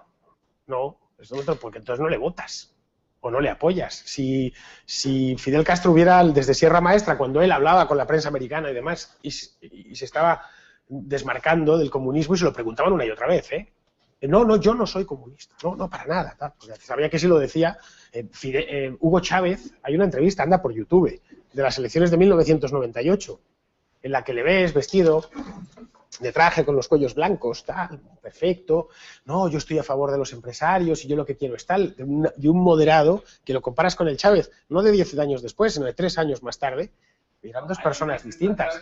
Pero oiga, ¿para usted Cuba es una dictadura o no es una dictadura? Y Chávez dice que es una dictadura, sí. Claro, el engaño es fundamental. Es que si no engañas, no... Creo que en esto además se dice mucho, lo de la mentira es un arma revolucionaria. ¿Vale? Es que es un arma revolucionaria. Si no metes la trola, pues, es que la gente no te va a comprar un paquete de medidas semejantes. No te va a decir, mira, me vas a dar tu casa, vas a trabajar para mí, ¿vale? En lo que yo te diga. Vas a cobrar lo que yo te diga en la moneda que yo te quiera pagar. No vas a poder abandonar el país. Ni tú, ni tus hijos, ni tus nietos, ni ninguno. Probablemente te toque estudiar lo que yo te diga en función de tus capacidades. Es decir, si naces fuerte y tal, serás atleta y tal... Y si eres listo, pues se te dan bien las matemáticas, te mandaremos a trabajar a la agencia espacial y si no, porque ¿quién va a querer eso? Si te lo dicen así abiertamente. ¿Quién lo va a querer? ¿Quién votaría por ello? ¿Quién apoyaría una revolución de esas características? Es lógico, la mentira es que si no, no hay otra. Ningún comunista puede ir con la verdad por delante. Habéis hablado de monumentos en países muy lejanos para los comunistas, pero en Galicia hay un ayuntamiento que tiene un monumento a Che Guevara. ¿Qué te parece? Sí, en la Ganesa hay uno aquí en Madrid, un busto y tal. Bueno, tú mismo has dicho que hay muchos comunistas en las redes sociales, en Internet y en Twitter, por ejemplo, muchas veces se debate con ellos, aunque no sirve para nada, pero bueno. Y entonces, a veces te intentan legitimar el inicio de la Revolución Cubana porque Cuba está bajo la dictadura de Batista. Sí. Y ha visto las imágenes del Padrino 2, como que los mafiosos aprovechan de Cuba, etcétera, etcétera. ¿Tú qué le responderías si te dicen eso? Yo le respondería con datos. Es decir, de hecho, cuando alguna vez he debatido sobre esto de Cuba, respondo con datos. Efectivamente, el régimen de Fulgencio Batista era una dictadura, pero una dictadura que tenía ciertas ventajas con respecto a la que vino después. La primera es que te podías ir del país. Y eso parece una tontería, eso se llama votar con los pies, ¿no? Yo, si no me gusta, me voy. Bien, desde que está Castro no te puedes ir. Son para 59, es que son 54 años, que no puedes salir de la isla. A placer, a voluntad. Puedes coger y decir, me voy del país, igual que te puedes ir de España. En la Cuba de Batista te podías ir. Pero la gente no solo no se iba, sino que venía. Es decir, el saldo migratorio en la Cuba del año 1959 era positivo para Cuba. Esto lo contaba un día Carlos Alberto Montaner, decía que en la embajada de Italia había no sé cuántas solicitudes de entrada en el país de italianos, año 59. Italia ya se había producido el milagro italiano. Y españoles seguían emigrando allí a punta pala todavía en los años 50. Muchísimos. España era un país mucho más pobre. En Cuba, por ejemplo, fue el lugar donde primero hubo televisión en color de la América hispana, ¿no? En Cuba, bueno, siendo ya colonia española, era el lugar más rico de España. El primer ferrocarril de España fue en Cuba, no fue en España. En la España peninsular, digamos, pues la Habana-Güines, que es en 1837, creo. Y el primer ferrocarril en la España peninsular es el Barcelona-Mataró en 1848. De hecho, el que construyó el Barcelona-Mataró fue un catalán, tipo de Mataró, un industrial de allí, que él había estado presente en la inauguración de la Habana-Güines y dijo, jo, estos cubanos están la mar de desarrollados, yo me voy a llevar y esto lo voy a poner allí en Mataró, ¿no? El primer ferrocarril en Cuba fue militar. Sí, como el que la Habana-Güines no era azucarero, básicamente. No, el primer ferrocarril que se tendió en España fue en Cuba, pero fue con fines militares. No, el primer ferrocarril en Cuba, Chin, fue la Habana-Güines, que era azucarero, era para mover azúcar. Era un ferrocarril de ingenios, que además también montaba gente. La guerra de Cuba no había ni empezado en 1837. Vamos, la guerra de Cuba empieza, la guerra como tal, empieza en 1868, 30 años después. No hacían falta, si apenas había militares en Cuba. La muy leal isla de Cuba, ¿no? No era necesario. En 1837, de hecho, estaban encantados los españoles allí. No, míralo, fue un ferrocarril azucarero, que también llevaba gente. Vamos, que te indicaba de la cantidad de capital disponible que había en Cuba, que era mucho mayor que el que había en la península, ¿no? El hombre este que hizo el Marcelo Mataró se las vio negras para conseguir capital, al final tuvo que traer capital francés, inglés, etcétera. Vamos, que Cuba en el siglo XX era un país, sobre todo en los años 40, 50, era un país muy rico, mucho más rico que cualquiera de los países del entorno suyo, del Caribe y de Sudamérica y demás. Tan rico que emigraba gente allí. Si con eso no te hace falta medir mucho más. La deseabilidad de un país te la mide la balanza migratoria. Cuando la gente se va, ¿la gente qué hace? ¿Se va o viene? Tú antes quieres saber qué tal va un país, mira cuántos emigrantes entras y cuántos salen. No hace falta que mires más ni el PIB ni leches. ¿Cuánta gente se va y cuánta gente entra? Y eso es el mejor índice de deseabilidad de un lugar. ¿Cuánta gente se va a vivir a Corea del Norte? Que yo sepa es cero. ¿Vale? Hay un montón de... Bueno, sí, estoy en Madrid, perdón, en Barcelona, estoy aquí. Que yo sepa es cero. ¿Vale? ¿Cuánta gente intenta salir? Pues no lo sabemos, pero estoy seguro que muchísima que está intentando salir. Y el que puede sale. ¿Vale? ¿Cuánta gente intenta salir de Cuba? Pues yo creo que miles de personas. La cantidad de gente apuntada que hay en las embajadas, en los consulados, tal, hasta que les dan el pasaporte, etcétera. ¿Cuántos quieren ir para allá? Pues yo creo que quitando a Willy Toledo, es que no se me ocurre ninguno más, que se quiera vivir allí y trabajar allí como un cubano. Carlos Tena estuvo también allí, pero se volvió. Estuvo allí unos años y no sé qué, y se volvió. Este vuelve ya, claro. Ya ha visto eso. ¿Cuánta gente quería vivir en Alemania del Este y cuánta en Alemania del Oeste? No sé si habéis visto Goodbye Lenin, esta película que es una película bastante buena, ¿no? Que le hacen a la madre que está enferma muriéndose, le hacen unos vídeos de mentira y le dicen, claro, como la mujer ha salido y ha visto coches occidentales, decide el amigo del hijo, montarle un vídeo, una pieza de informativos, que aparecen en unos BMWs y le ponen el off diciendo, no, pues ha habido una avalancha de occidentales en Berlín porque están hartos de la competencia y del no sé qué, para que la mujer, vale, claro, ahora entiendo porque yo había visto unos de Wuppertal ahí en el... Sí, o lo de la Coca-Cola y tal, ¿no? No, que ha habido un acuerdo que hemos tenido con el... Siempre es así. Y no hace yo creo que es el argumento definitivo, ¿eh? No hace falta enmierdarse más. ¿Cuánta gente quiere salir y cuánta gente entra? Punto, no hay más. En el caso de Cuba te van a venir con lo del bloqueo, no existe tal bloqueo, ¿eh? Es decir, en Cuba no está la armada yanqui allí bloqueando la cosa, no, hay un embargo que afecta solo a los Estados Unidos. Cuba puede comerciar con el resto del mundo. De hecho, comercia con España. Aquí yo he comprado tabaco cubano. Legalmente, por no hablar de que es el bloqueo, entre comillas, más ineficiente de la historia de los bloqueos, porque La Habana está inundada de dólares, yo no sé cómo, pero está lleno, aquello está, y hay productos americanos por todos los lados, pero bueno, con cualquier lado pueden comerciar, menos con Estados Unidos, eso no sirve de excusa, pero bueno, puedes coger Corea del Norte no tiene ningún bloqueo, o sea, aquello es una miseria. El caso de Venezuela actualmente, que no tienen ni papel del váter. que la cosa está clara y los venezolanos en cuanto pueden se van del país. De hecho, aquí alguien se quiere ir a vivir a Caracas. Con trabajo, ¿eh? No estoy... Trabajo en Caracas, mañana, para incorporarse mañana. Nadie, y eso no me interesa. Porque, o alguien pondría una empresa en Venezuela. Nada, una cosa sencilla, un kiosco pipas, ¿eh? No estoy hablando de... No, porque me lo van a quitar al quinto día, entonces ¿para qué lo voy a abrir? Es así, en serio, yo cuando debato más que con cierto tipo de gente no merece la pena debatir. Porque es que hablas con believers y hablas con tíos hablas con es como si tú ¿qué te digo yo? A un testigo de Jehová le quieres convencer de que Dios no existe. Es que puedes pasarte años que no le vas a convencer. Le puedes sacar lo que quieras, todo, la paradoja de Russell, no sé qué, da igual, no le vas a convencer. Pues con esto, en este caso, es lo mismo. ¿Y qué pasa con China? Eso siempre se deja a un lado. ¿Cómo con China? ¿Qué pasa? Es comunista. Sí, claro, China es un régimen comunista. Lo que pasa es que es un régimen comunista cuyos líderes han decidido no cambiar el mundo. Lo intentaron ya, y además, ¿de qué manera? Pero a partir de los finales de los 70 y sobre todo ya en los 90 decidieron que mientras ellos estén en el poder, el resto de la gente puede irse del país, puede emprender, montarse una fábrica, una tienda, etcétera. Un país tremendamente corrupto, por otro lado, y bastante despótico en las maneras. En China, básicamente, es que si tú no te metes en política, puedes hacer cualquier cosa. Puedes hacerte millonario. Siempre y cuando no digas que los del Partido Comunista son una panda de cabrones. Pero puedes hacer cualquier cosa.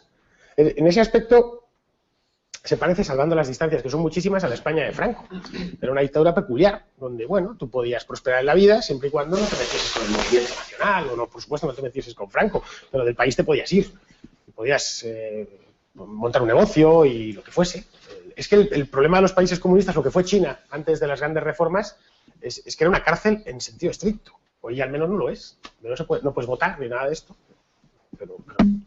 Pero puedes vivir normalmente. De hecho, por cierto, a China la gente va, no se va. Sí. Fernando, yo creo que está muy bien que haya conferencias como esta en las que se explique lo que ha sido el comunismo, pues para que no se olvide. Pero esto, de alguna manera, alguien tan clarividente como era Hayek, pues ya lo decía, en 1960, en su libro La Constitución de la Libertad, decía, bueno, criticar el comunismo es casi perder el tiempo. Dice, porque ahora mismo es evidente, lo decía en 1960, a él le parecía evidente que el comunismo es un fracaso y que la mayor parte de la gente en el mundo occidental lo rechaza. Dice, con lo que nos tenemos que enfrentar realmente es con otra forma mucho más vaporosa de socialismo. Él hablaba de socialismo real que realmente era el comunismo. Dice, con otra forma más vaporosa de socialismo y más difícil de atacar, que es la socialdemocracia. Entonces, a mí estas conferencias me gustan, y lo digo de verdad, pero yo echaría de menos que hubiera otra parte de la conferencia o una segunda conferencia en la que se dijera, y en esto nos parecemos nosotros tantísimo, a lo que es el espíritu totalitario que hay en un régimen comunista. Estoy pensando, por ejemplo, en la educación, y no solamente por lo que la izquierda defiende, sino también por lo que la derecha defiende. Sí, claro. Es que en la educación no hay ningún partido, creo yo, en España, que tenga más de 20.000 votantes, que no sea totalitario. Es decir, incluso el Partido Popular de Madrid, que es al que algunos vemos como el último reducto, pues la propia Esperanza Aguirre, por ejemplo, hace poco decía, o hará un año, decía que ella estaba dispuesta y le parecía muy bien dar las competencias de educación al gobierno central, para que estemos todavía en un régimen aún más totalitario y sean más unificados aún los planes de enseñanza. Porque unos defienden que haya más iniciativa privada y otros menos, pero siempre bajo unos únicos planes de enseñanza que adoctrinan a nuestros hijos. Lo que pasa es que eso va más allá, porque una cosa es el comunismo y otra cosa es la estatolatría, que eso lo decía Mises, palabra cojonuda suya. Estatólatras somos todos, bueno, quitando los que estamos aquí y 10 más, la gente es básicamente estatólatra. Es decir, tiene al Estado endiosado, fuera, y no hay más. El Estado es el gran proveedor. Eso es lo que decía Bastián, ¿no? Es la gran falacia mediante la cual todo el mundo cree vivir a costa de todo el mundo cuando es el Estado el que se sirve de todos, ¿no? Bien, vivimos en un mundo tremendamente estatólatra, no hay más que abrir el periódico por la mañana, y yo trabajo en un periódico y sé lo que llevamos, ¿vale? Que es fulanito dice y fulanito es un político. Y el gobierno va a hacer, y la oposición dice, y el ministerio de tal va a dar una línea de ayudas de no sé qué, es Estado, Estado, Estado, Estado y más Estado. Los primeros fabricantes de noticias en España son los políticos y sus secuaces. Un día sin por eso dicen, ¿qué pasa en agosto que no lleváis noticias? No, no llevamos porque están todos en la playa. Entonces, por eso pasa que van los periódicos así de finitos y las culebras de verano, te tienes que agarrar a lo que sea, porque los periodistas básicamente informan de lo que hace el Estado y los que le rodean. Pero bueno, la estatolatría es un consenso en todos, incluida Esperanza Aguirre, incluida que forma parte de eso, incluidos todos, te diría hasta que una parte considerable de los liberales siguen teniendo al Estado como, no, pues el Estado tiene que estar, tal, aunque sea darle una... Tal, de los liberales centralistas, que son desgraciadamente mayoría. Sí, bueno, el liberalismo es diverso, aunque eso sería para otra conferencia, ¿no? Pero el liberalismo es diverso, no es, vamos, aquí... Y aparte, no tan diverso como que individual.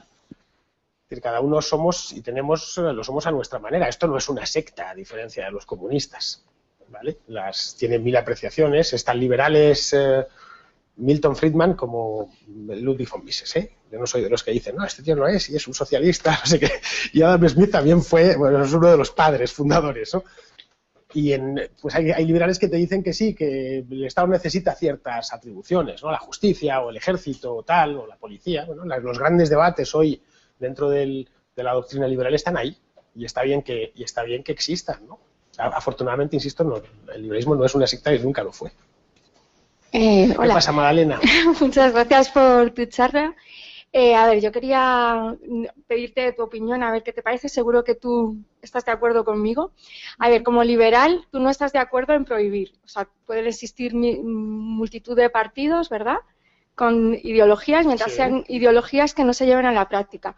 Hace poco me comentaba un compañero, a ver, no lo he leído en la prensa, me lo han comentado, que le preguntaron a un socialista que, bueno, qué le parecía si ahora mismo naciera en España un partido nazi de repente, pues lo hay. Bueno, pues si lo habría que prohibir. Entonces él dijo que sí, que naturalmente que sí. Y la segunda pregunta dice, bueno, ¿y qué le parece a usted prohibir el Partido Comunista? Y dijo, no, eso no. ¿Tú no piensas que, bueno, aparte que el comunismo, bueno, digamos que el Partido Comunista ha sido un poco diferente, ¿no?, en España, no se puede hablar de todos los partidos, digo la trayectoria, ¿y no crees que falta mucha, lo que ha hecho, mucha historia, que la gente no sabe realmente historia? ¿El Partido Comunista de España? Sí, porque si realmente fueran consecuentes y coherentes, pero si es que la gente no tiene por qué estar, no se mantendría. Que no tiene por qué, la gente no tiene que estar politizada, que eso es un error. Yo no quiero que la gente sepa de la historia del Partido Comunista de España, que no, porque eso es para los que nos gustan estas chorradas. Pero la gente lo que tiene que tener es la sensación de que eso es malo. Ya está. Simplemente. Algo que te lo dice cualquier señor de pueblo sin apenas formación, te dice, esto es malo.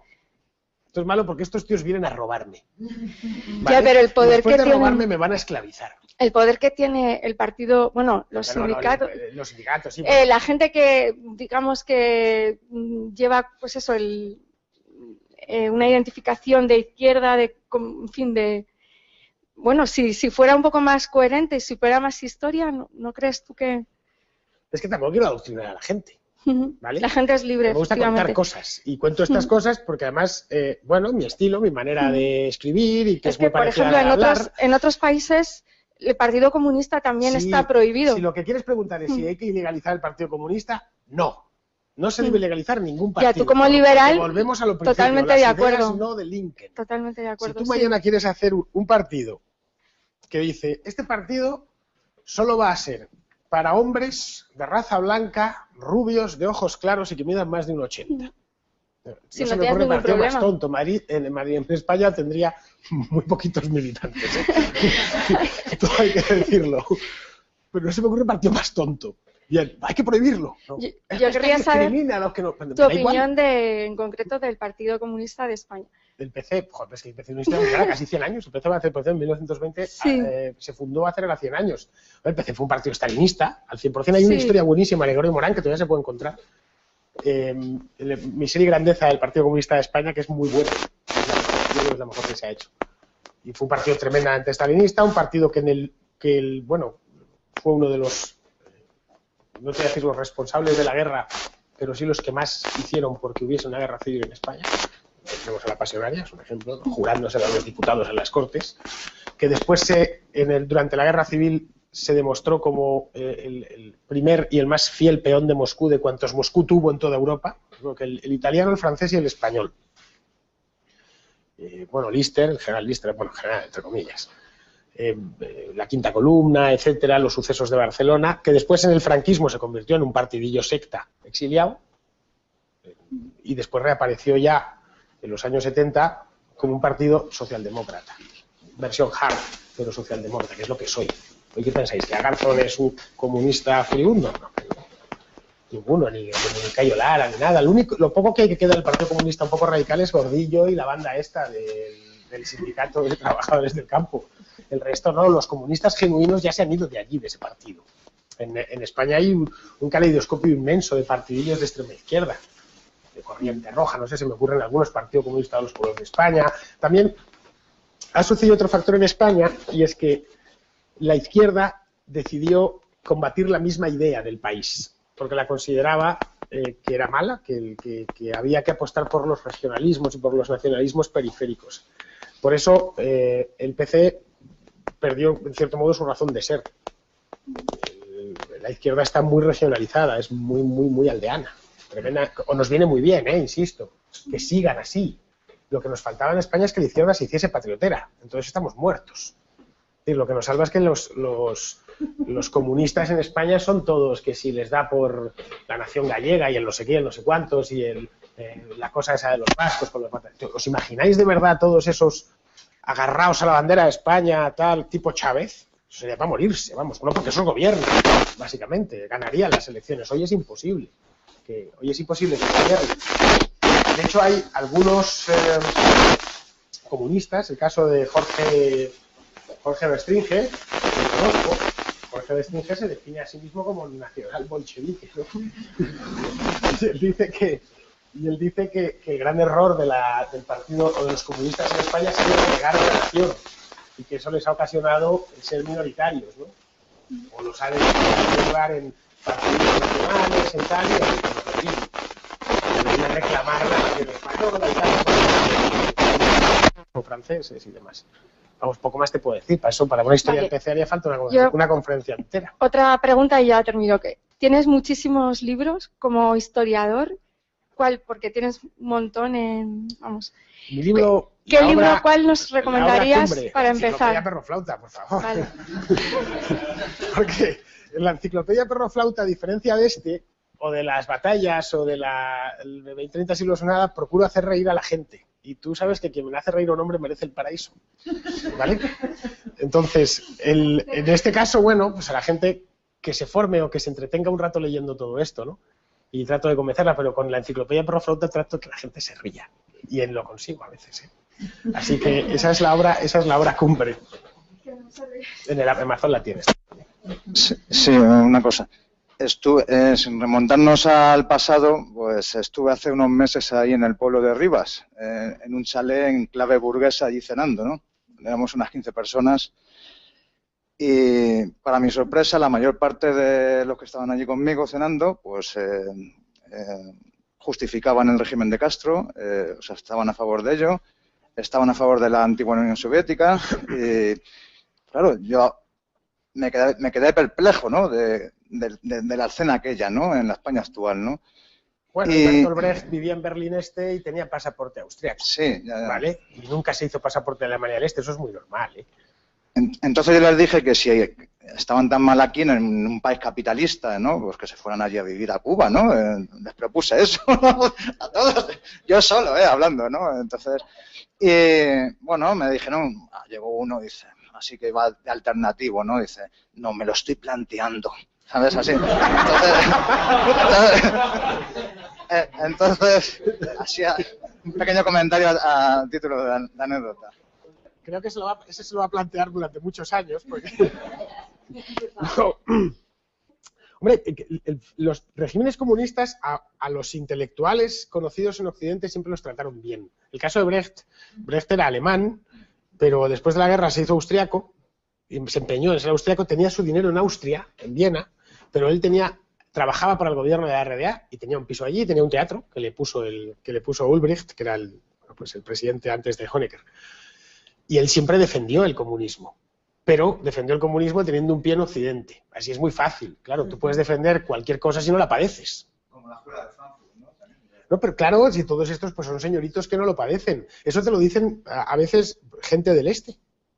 En Alemania del Oeste, en la RFA, había gente como Günter Grass que defendían a la RDA, claro, hasta que salieron los primeros OSIS y dijeron, pero usted es un desgraciado. Claro, usted es un desgraciado, no sabe lo que hay al otro lado del muro. Sí, porque yo he ido a unos viajes, ¿no? Unos viajes en el que le daban de comer estupendamente y tal y cual, ¿no? Martin Amis tiene un libro buenísimo que se llama Coba el Temible.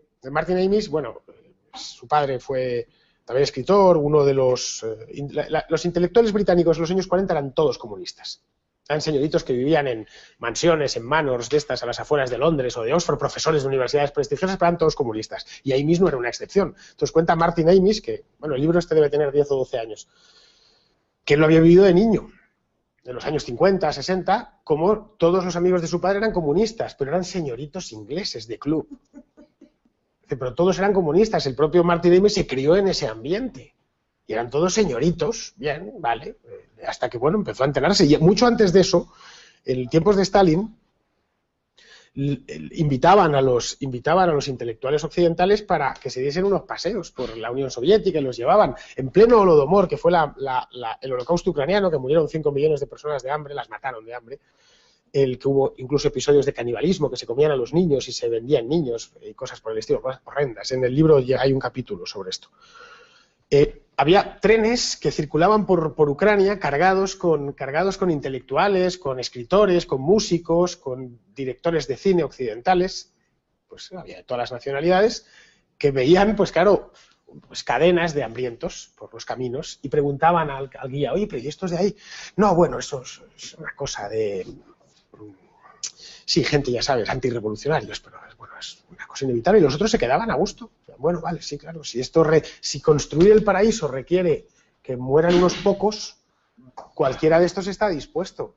Aparte, luego hay otra cosa, esos de Rivas Vacia Madrid probablemente piensen que el comunismo es lo que tienen ellos. No, para nada. Es decir, es como si piensas que el comunismo es Marina Leda. Marina Leda vive y existe porque vive enchufada a los presupuestos de un país rico, que produce la riqueza por otro lado. Yo vi el presupuesto de Marina Leda hace unos años, del de hace 2 años, y el 80% son transferencias. Así cualquiera construye el comunismo. Si te lo están pagando, sin problemas. Vamos, el caso de Rivas Vacia Madrid no es una cosa tan exagerada como la de Marina Leda, pero bueno, pues un lugar de clase media, de pues, cooperativas sindicales y demás. Ya piensan que el comunismo es eso, no es eso. ¿Algo más? A José. No, como ha sido el tema de China, comentar una anécdota. ¿Sabes qué se están haciendo ahora las reuniones de Free Cities de estas? Que está yendo Gabriel, Ratán y no sé qué. Entonces, en la última, bueno, para que no sepa, Free City básicamente es hacer una ciudad al margen del Estado. Una ciudad en la que tú te das un derecho común. Sí, un fuero. ¿Sí? Un fuero, claro. Exactamente, y atraes empresarios, etcétera. Y entonces, pues a una reunión de Free Cities aparecieron una comitiva de Cuba.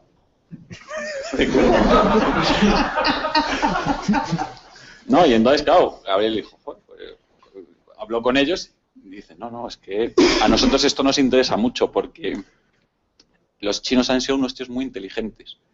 Han creado zonas especiales, lo que llaman zonas especiales, pues Guangdong, Shenzhen, etcétera, donde se genera mucha riqueza y luego se enchufan a eso y pueden mantener pues toda una estructura de partido, los funcionarios, etcétera. Con lo que ese es un poco que es un poco lo de Gordillo, es un poco a lo que se va. Es decir, si tú devastas y no permites crear riqueza, pero ellos no, nosotros no. Entonces ya digo que se lo estaban planteando, ¿eh?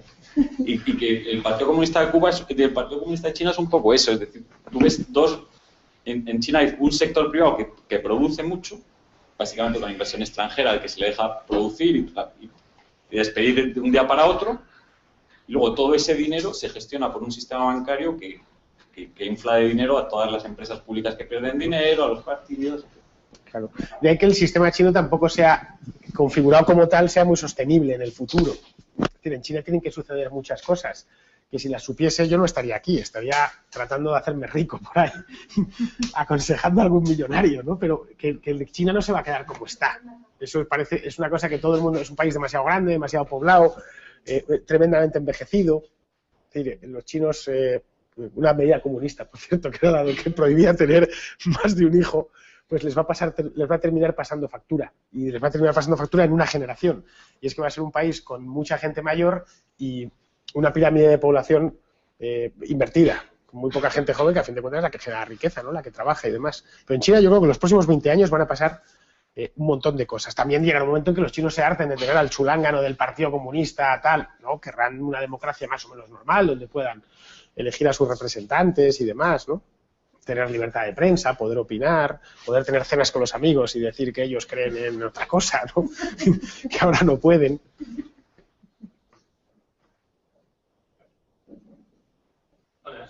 Bueno, yo igual que tú intento ser un poco perroflautólogo porque trabajo sobre el terreno en Somos Aguas bastantes veces. Hay en políticas. Sí, hago relaciones internacionales allí, además en el centro, en políticas, y conozco bien el terreno de las asociaciones y demás. Y el otro día, como te sigo en Twitter, porque además eres perroflautólogo, la máxima autoridad. Primera autoridad nacional.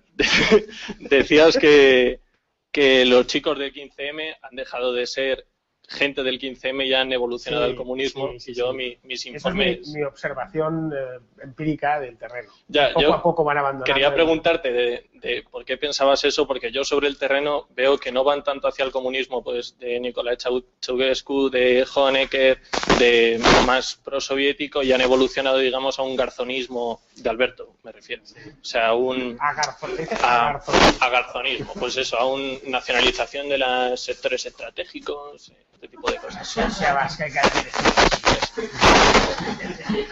A ver, lo que yo he visto es a raíz de las últimas manifestaciones que bueno, yo voy y las veo tal, y me gusta ver cómo evoluciona esta gente. El 15M lo seguí bastante, también in situ. Lo que ya se va abandonando es la tontería aquella perrofláutica del no nos representan, de las manitas y tal y cual, y se va reenfocando ya una idea más comunista, más propiamente comunista, que si es comunismo agarzoniano, hombre, vamos a ver, nadie toma como referente a la Unión Soviética ni a Ceausescu, nadie en su sano juicio, claro. El colgado este de que coincidí con él una vez en El Gato, ¿cómo se llama este? El Cao de Venós. Sí, pues pero claro, me dicen, ¿por qué no te metiste con él? Y le tenía al lado, Dije, pues porque estaba anonadado, no me podía creer que alguien así existiese. Te lo digo sinceramente. Parecía que tenía al lado un tío de los años 30, salido de la máquina del tiempo, y que había llegado y se había sentado ahí en el plató y se había puesto al lado. Persona extraordinariamente educada, con unas formas tal, yo un pin aquí del no sé qué, hasta vestido a la antigua. El todo, y la manera en la que hablaba. De hecho, estaba Pablo Iglesias, que pertenece a la izquierda actual. Estaba Pablo, y Pablo no estaba a gusto, porque decía, claro, es que estos, por culpa de se cachondean de nosotros. y se le notaba que no estaba a gusto con él. De hecho, Monedero el otro día en clase se escojona de Cao de Venós. Claro. Pablo Iglesias se desvincula mucho de Cao de Venós. Sí, pues lógico, claro, es lógico, porque le ven, pero por eso que nadie se toma como referente menos este. Claro. Entonces, ¿tú crees que van a un comunismo agarzoniano? Sí, una cosa, yo creo que en España, depende de cómo vaya el país. Si el país se sigue depauperando, iremos hacia una cosa más argentino-venezolana, porque además lo llevamos en los genes, para que engañarnos, ¿vale? Y si el país va saliendo poco a poco de la cosa esta, pues será un comunismo más al estilo o una izquierda más al estilo de Francia, pues lo que hemos tenido en los últimos años, ¿no? Sí. Comunismo de niños ricos, básicamente, de antiglobalización, no sé qué, de niños ricos. El gran problema, como todo, es que la cosa empeore, y vaya peor, porque, claro, estos tipos luego se te hacen con el poder, nadie va a hacer lo que se hizo en la Rusia de los años 20, eso es imposible, y menos en un país como España, ¿no? Pero sí puedes verte como Venezuela en 30 años. Claro, sería poco a poco. Y eso de que ninguna libertad se pierde de un golpe, creo que fue Tocqueville que lo decía, ¿no? Pues es que es verdad, ninguna libertad la pierdes de un golpe. Esto se pierde poco a poco y tal. ¿Algo más? Sí, yo te voy a hacer una pequeña reflexión, aunque yo creo que ya lo has tocado más o menos ahora en las intervenciones, las últimas intervenciones de los intelectuales para diseminar la bondad del marxismo y de los países que abrazan este tipo de economías. ¿Hasta qué punto te parecen imprescindibles o necesarios o si tú consideras que han tenido un papel relevante? Me refiero en los últimos tiempos, pues, por ejemplo, a los que estáis citando, que son profesores en la Universidad Complutense. Entonces, ellos van y asesoran y destrozan un país como Venezuela.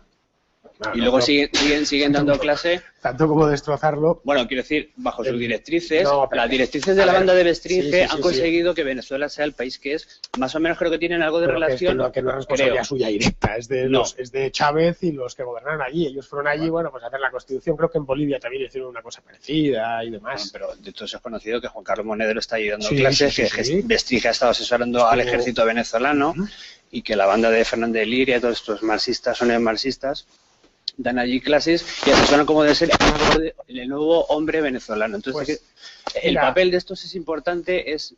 Hay un libro que yo creo que es fundamental, que se llama, es de Carlos Rangeles, por cierto, un venezolano, escrito en los años 70, que se llama, lo reeditó Gota a Gota hace unos años, así que todavía quizá lo puedas encontrar. Si no lo encuentras, se llama Del buen salvaje al buen revolucionario. Lo puedes ir a Génova 13, que tienen en la sede del PP, según entras al fondo, tienen libros de Gota a Gota, y a veces hasta hay gente que te los vende. ¿Vale? Que si vas allí y tal, te los tienen todavía, El ladrón de la casa vacía, el título es bastante bueno, que Faes llegó a publicar libros buenos en el pasado. Bueno, pues la tesis de Rangel básicamente es esa, él agarra el buen salvaje rusoniano, ¿vale? Y te lo trae hasta el día presente con bueno, ahora es el buen revolucionario. Nosotros somos, en Occidente, tenemos todos los pecados, somos insostenibles, ¿no? Nuestro modelo de vida es insostenible, pues ya sabes, el hombre es un lobo para el hombre, estamos cargándonos a la naturaleza, el tal, bueno, lo de siempre, ¿no? ¿Y quién mantiene la pureza? El revolucionario. Pues en el caso de Cuba ha sido la patria de todos los diletantes estos durante 50 años. Régis Debray, que era un periodista francés, fue uno de los mayores apoyos del régimen de Castro durante muchísimo tiempo. Hay otro libro buenísimo de Carlos Alberto Montaner, Plinio Apuleyo Mendoza, bueno, es el manual del perfecto idiota, que lo trata a fondo cuál es este tipo de personaje. Bien, en nuestro caso, lo que ejercen Monedero o Pablo Iglesias o el propio Bestringe son de Régis Debray, pero pues hacen los experimentos ahí en Venezuela, básicamente porque aquí no pueden.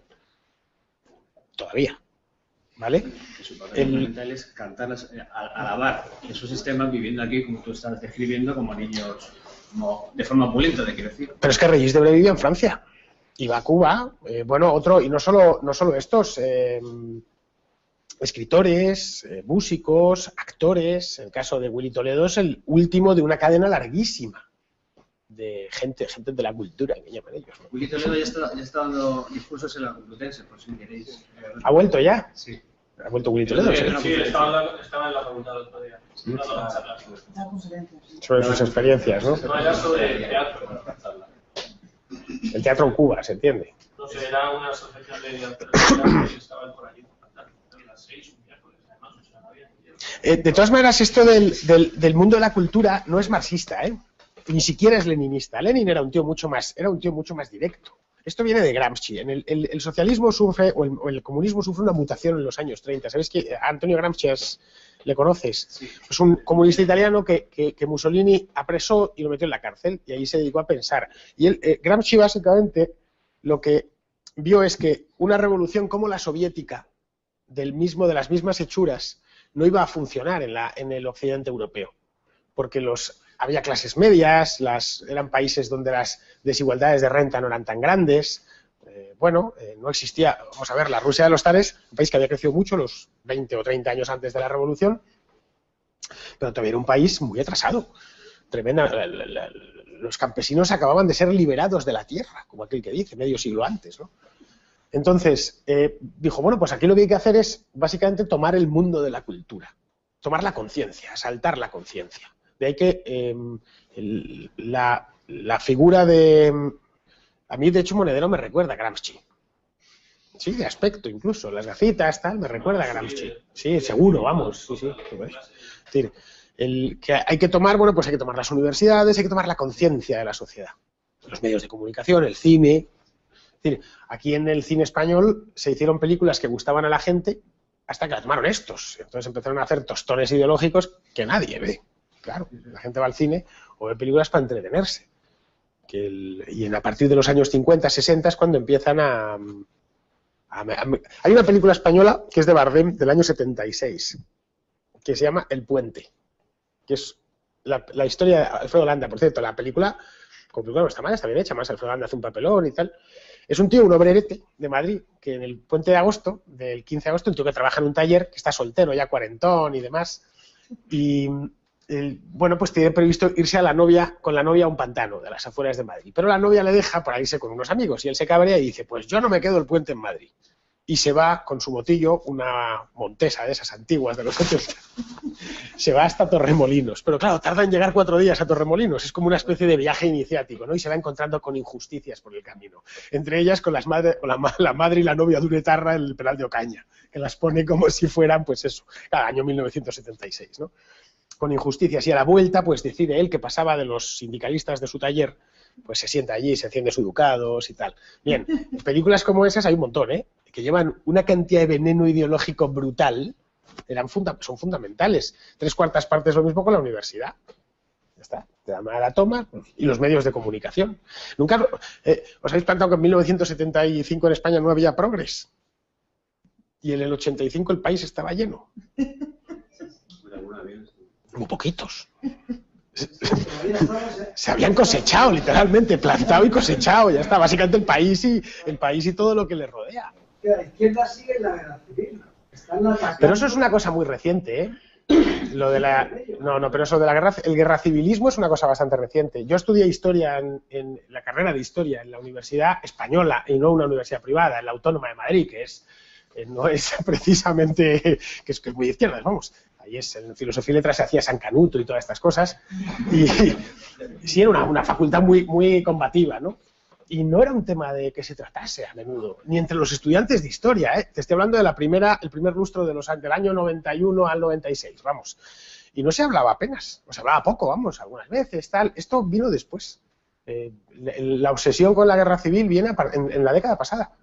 Hasta Zapatero la emplea mucho con ideas. También hay otro factor, y es que la izquierda... Claro, la memoria viva, esa es la clave.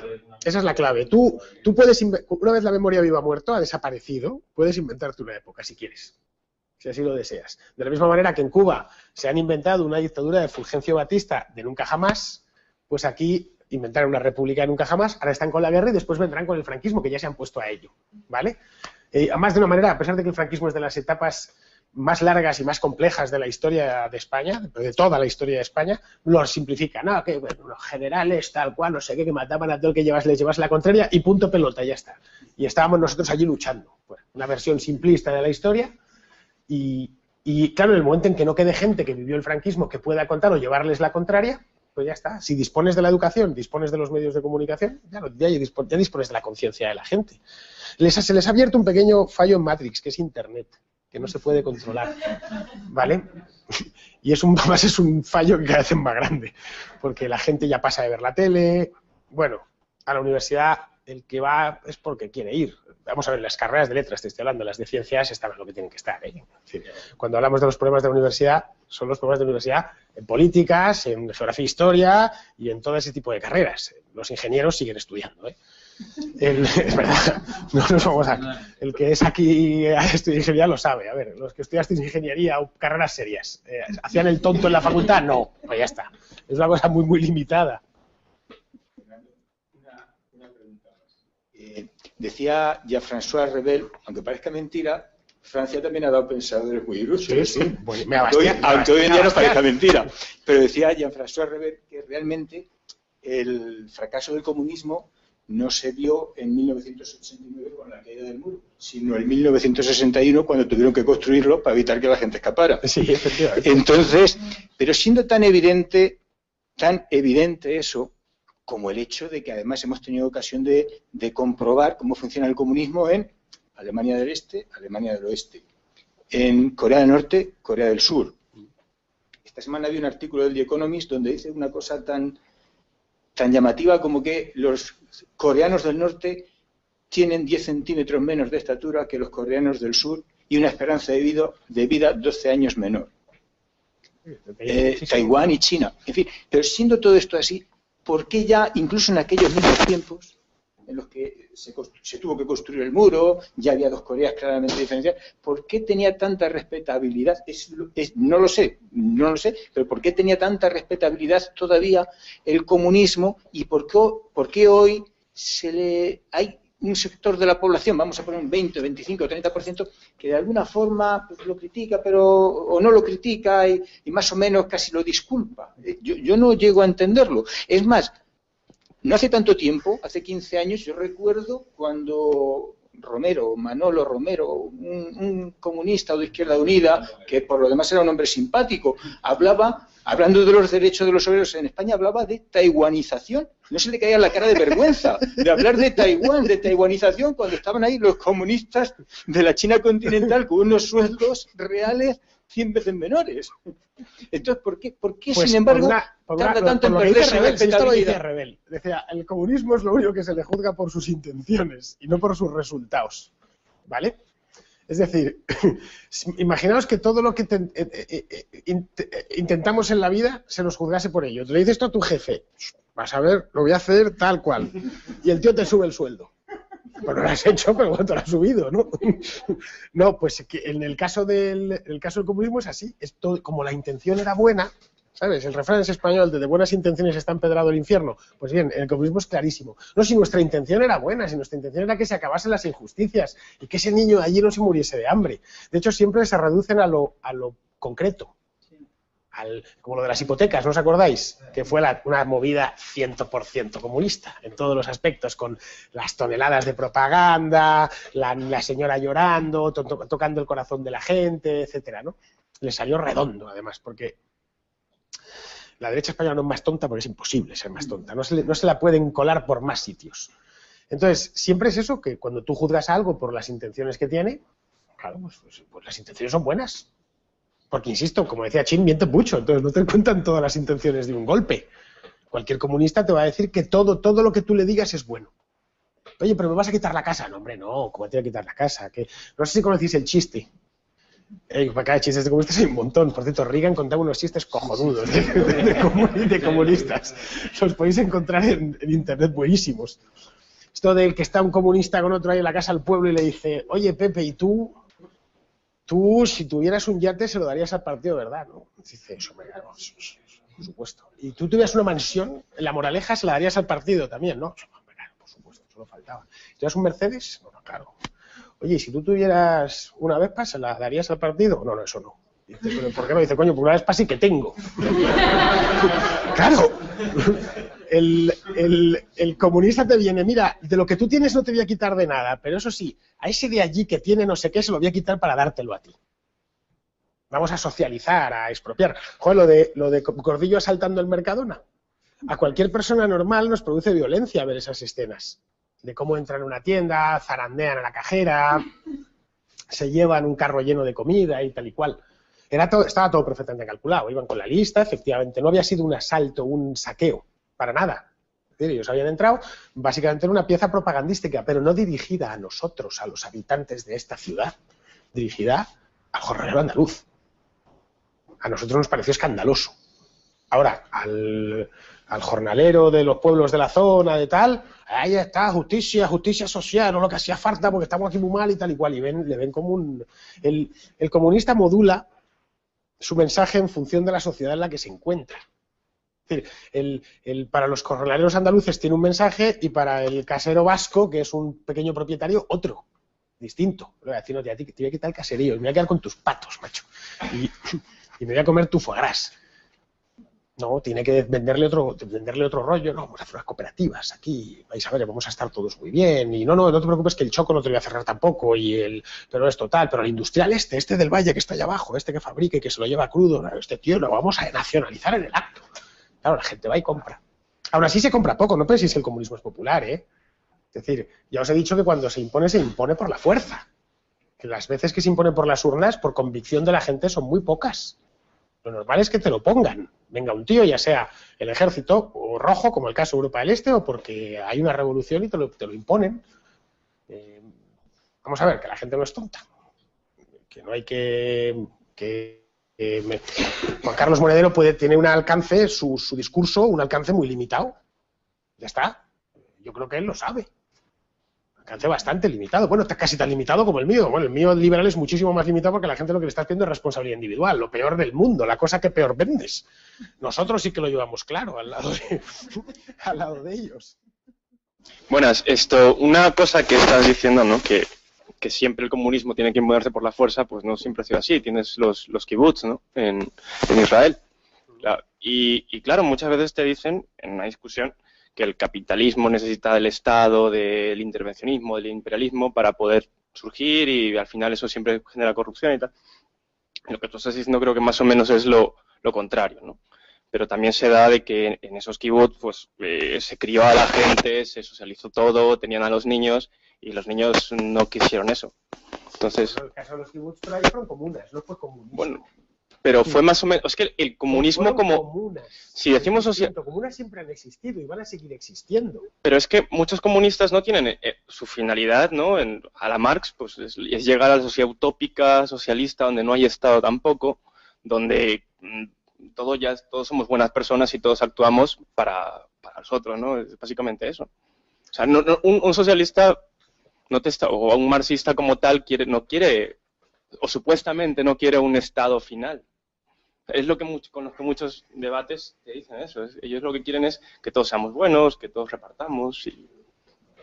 No, el marxismo el marxismo-leninismo es un programa completo de gobierno, ¿eh? No tiene nada de... Pero es que es un paso intermedio, entiendo. No, pero bueno, sí. Y que luego al socialismo, pero antes tenemos la dictadura del proletariado, que básicamente consiste en la dictadura del proletariado. Claro, es lo que decía Kunin a Marx, ¿no? Que eso va a terminar petando porque hay un Estado y tal, y no se tenía... Marx a todo esto, básicamente lo que establece es decir, las bases dialécticas, teóricas de lo que es el comunismo, pero a Marx no se le puede echar la culpa de todo. Es decir, no, que esto es por culpa de Marx, que es lo que pasó en Camboya, ¿no? Sí es la base, pero sobre eso se fueron metiendo cosas nuevas, sobre todo Lenin. Lenin es el gran enriquecedor, el que dinamiza probablemente sin Lenin el comunismo, y sin esa figura tan peculiar, el comunismo lo hubiera tenido más difícil, bastante más difícil.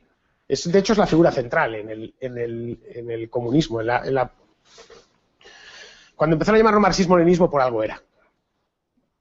Es decir, sin una figura como Lenin, en un país como Rusia, en un momento como ese, que fue en plena Primera Guerra Mundial, etcétera, una aberración semejante probablemente nunca hubiera llegado, como la de la URSS, que la URSS fue una aberración en toda regla. Es decir, y a los hechos me remito, no es una opinión, es un hecho. Bueno, sí, tú tienes que saber de eso, claro, el tema de los kibbutz. Bueno, realmente tiene razón Fernando, que tanto como comunismo, cooperativismo, comunas, es verdad.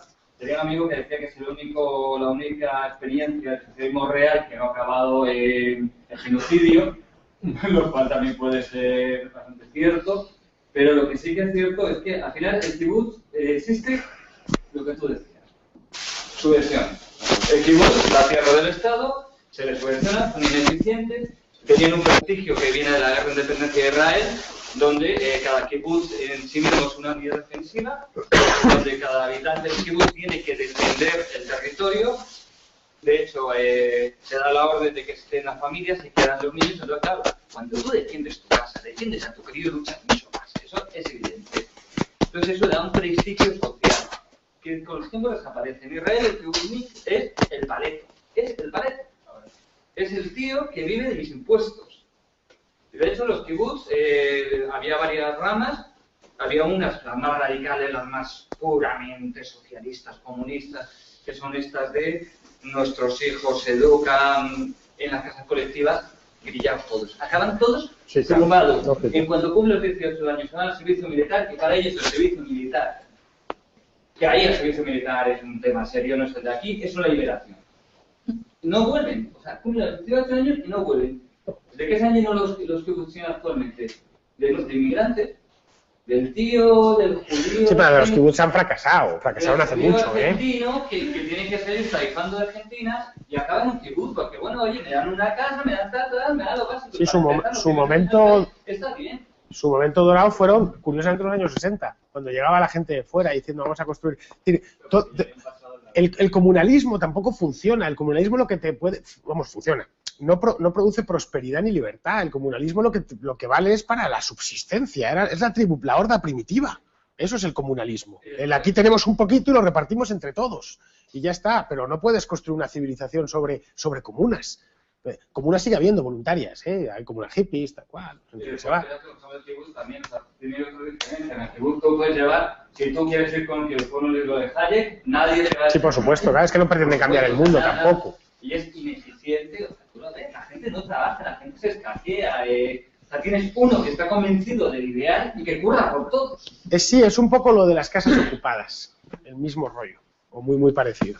No sé si habéis entrado alguna vez en una ocupa, pero aquello es un desastre, es decir, absoluto, por dentro, no funciona nada. Al principio, pues los que la ocupan se emocionan un poco, tal cual, pero luego, pues claro, no hay incentivos para tener eso en funcionamiento y que es que no. Se convierte en una monarquía. No, pues o tendrían que mantenerla de alguna manera. El problema de las casas ocupadas, la mayor parte es que viven básicamente de la mendicidad, de lo que van cogiendo por ahí, de me enchufo al cajetín de la luz y no sé qué. Bueno, ¿algo más? Lanzar una última pregunta que nos ha venido de internet, de José Luis Ricón, y que viene un poco... No ha venido, por cierto. No ha venido, ¿no? Se ha quedado viendo el fútbol. Te pregunta concretamente qué fecha le pones al fin del comunismo de los últimos países que todavía se mantienen. No lo sé, no soy pitoniso, pero es verdad. Hombre, supongo que en Cuba va muy atado a la figura de los Castro. Y Cuba es una anomalía. Es un país a 100 kilómetros de los Estados Unidos, en el Caribe, que no está a fripuñetas en el extremo oriente de Asia ni nada de eso. Es decir, que es un país que debería ser un país riquísimo. Debería ser lo más parecido, más rico que Puerto Rico. Entonces, creo que irá unido a la supervivencia física de estos dos y de cómo el régimen consiga, sortear. Hay 1000 posibilidades, ¿no? Los cubanólogos se lo conocen de memoria, que se conviertan en una cosa parecida a la China, o que evolucionen hacia la democracia o hacia un país más o menos libre lentamente. Y respecto a lo de Corea, no es que esté unido, es que el país es el líder. Entonces, mientras el líder cuente con los recursos para financiar una maquinaria inmensa de represión, pues podrá mantener eso es un chiringuito en sentido estricto, del líder supremo.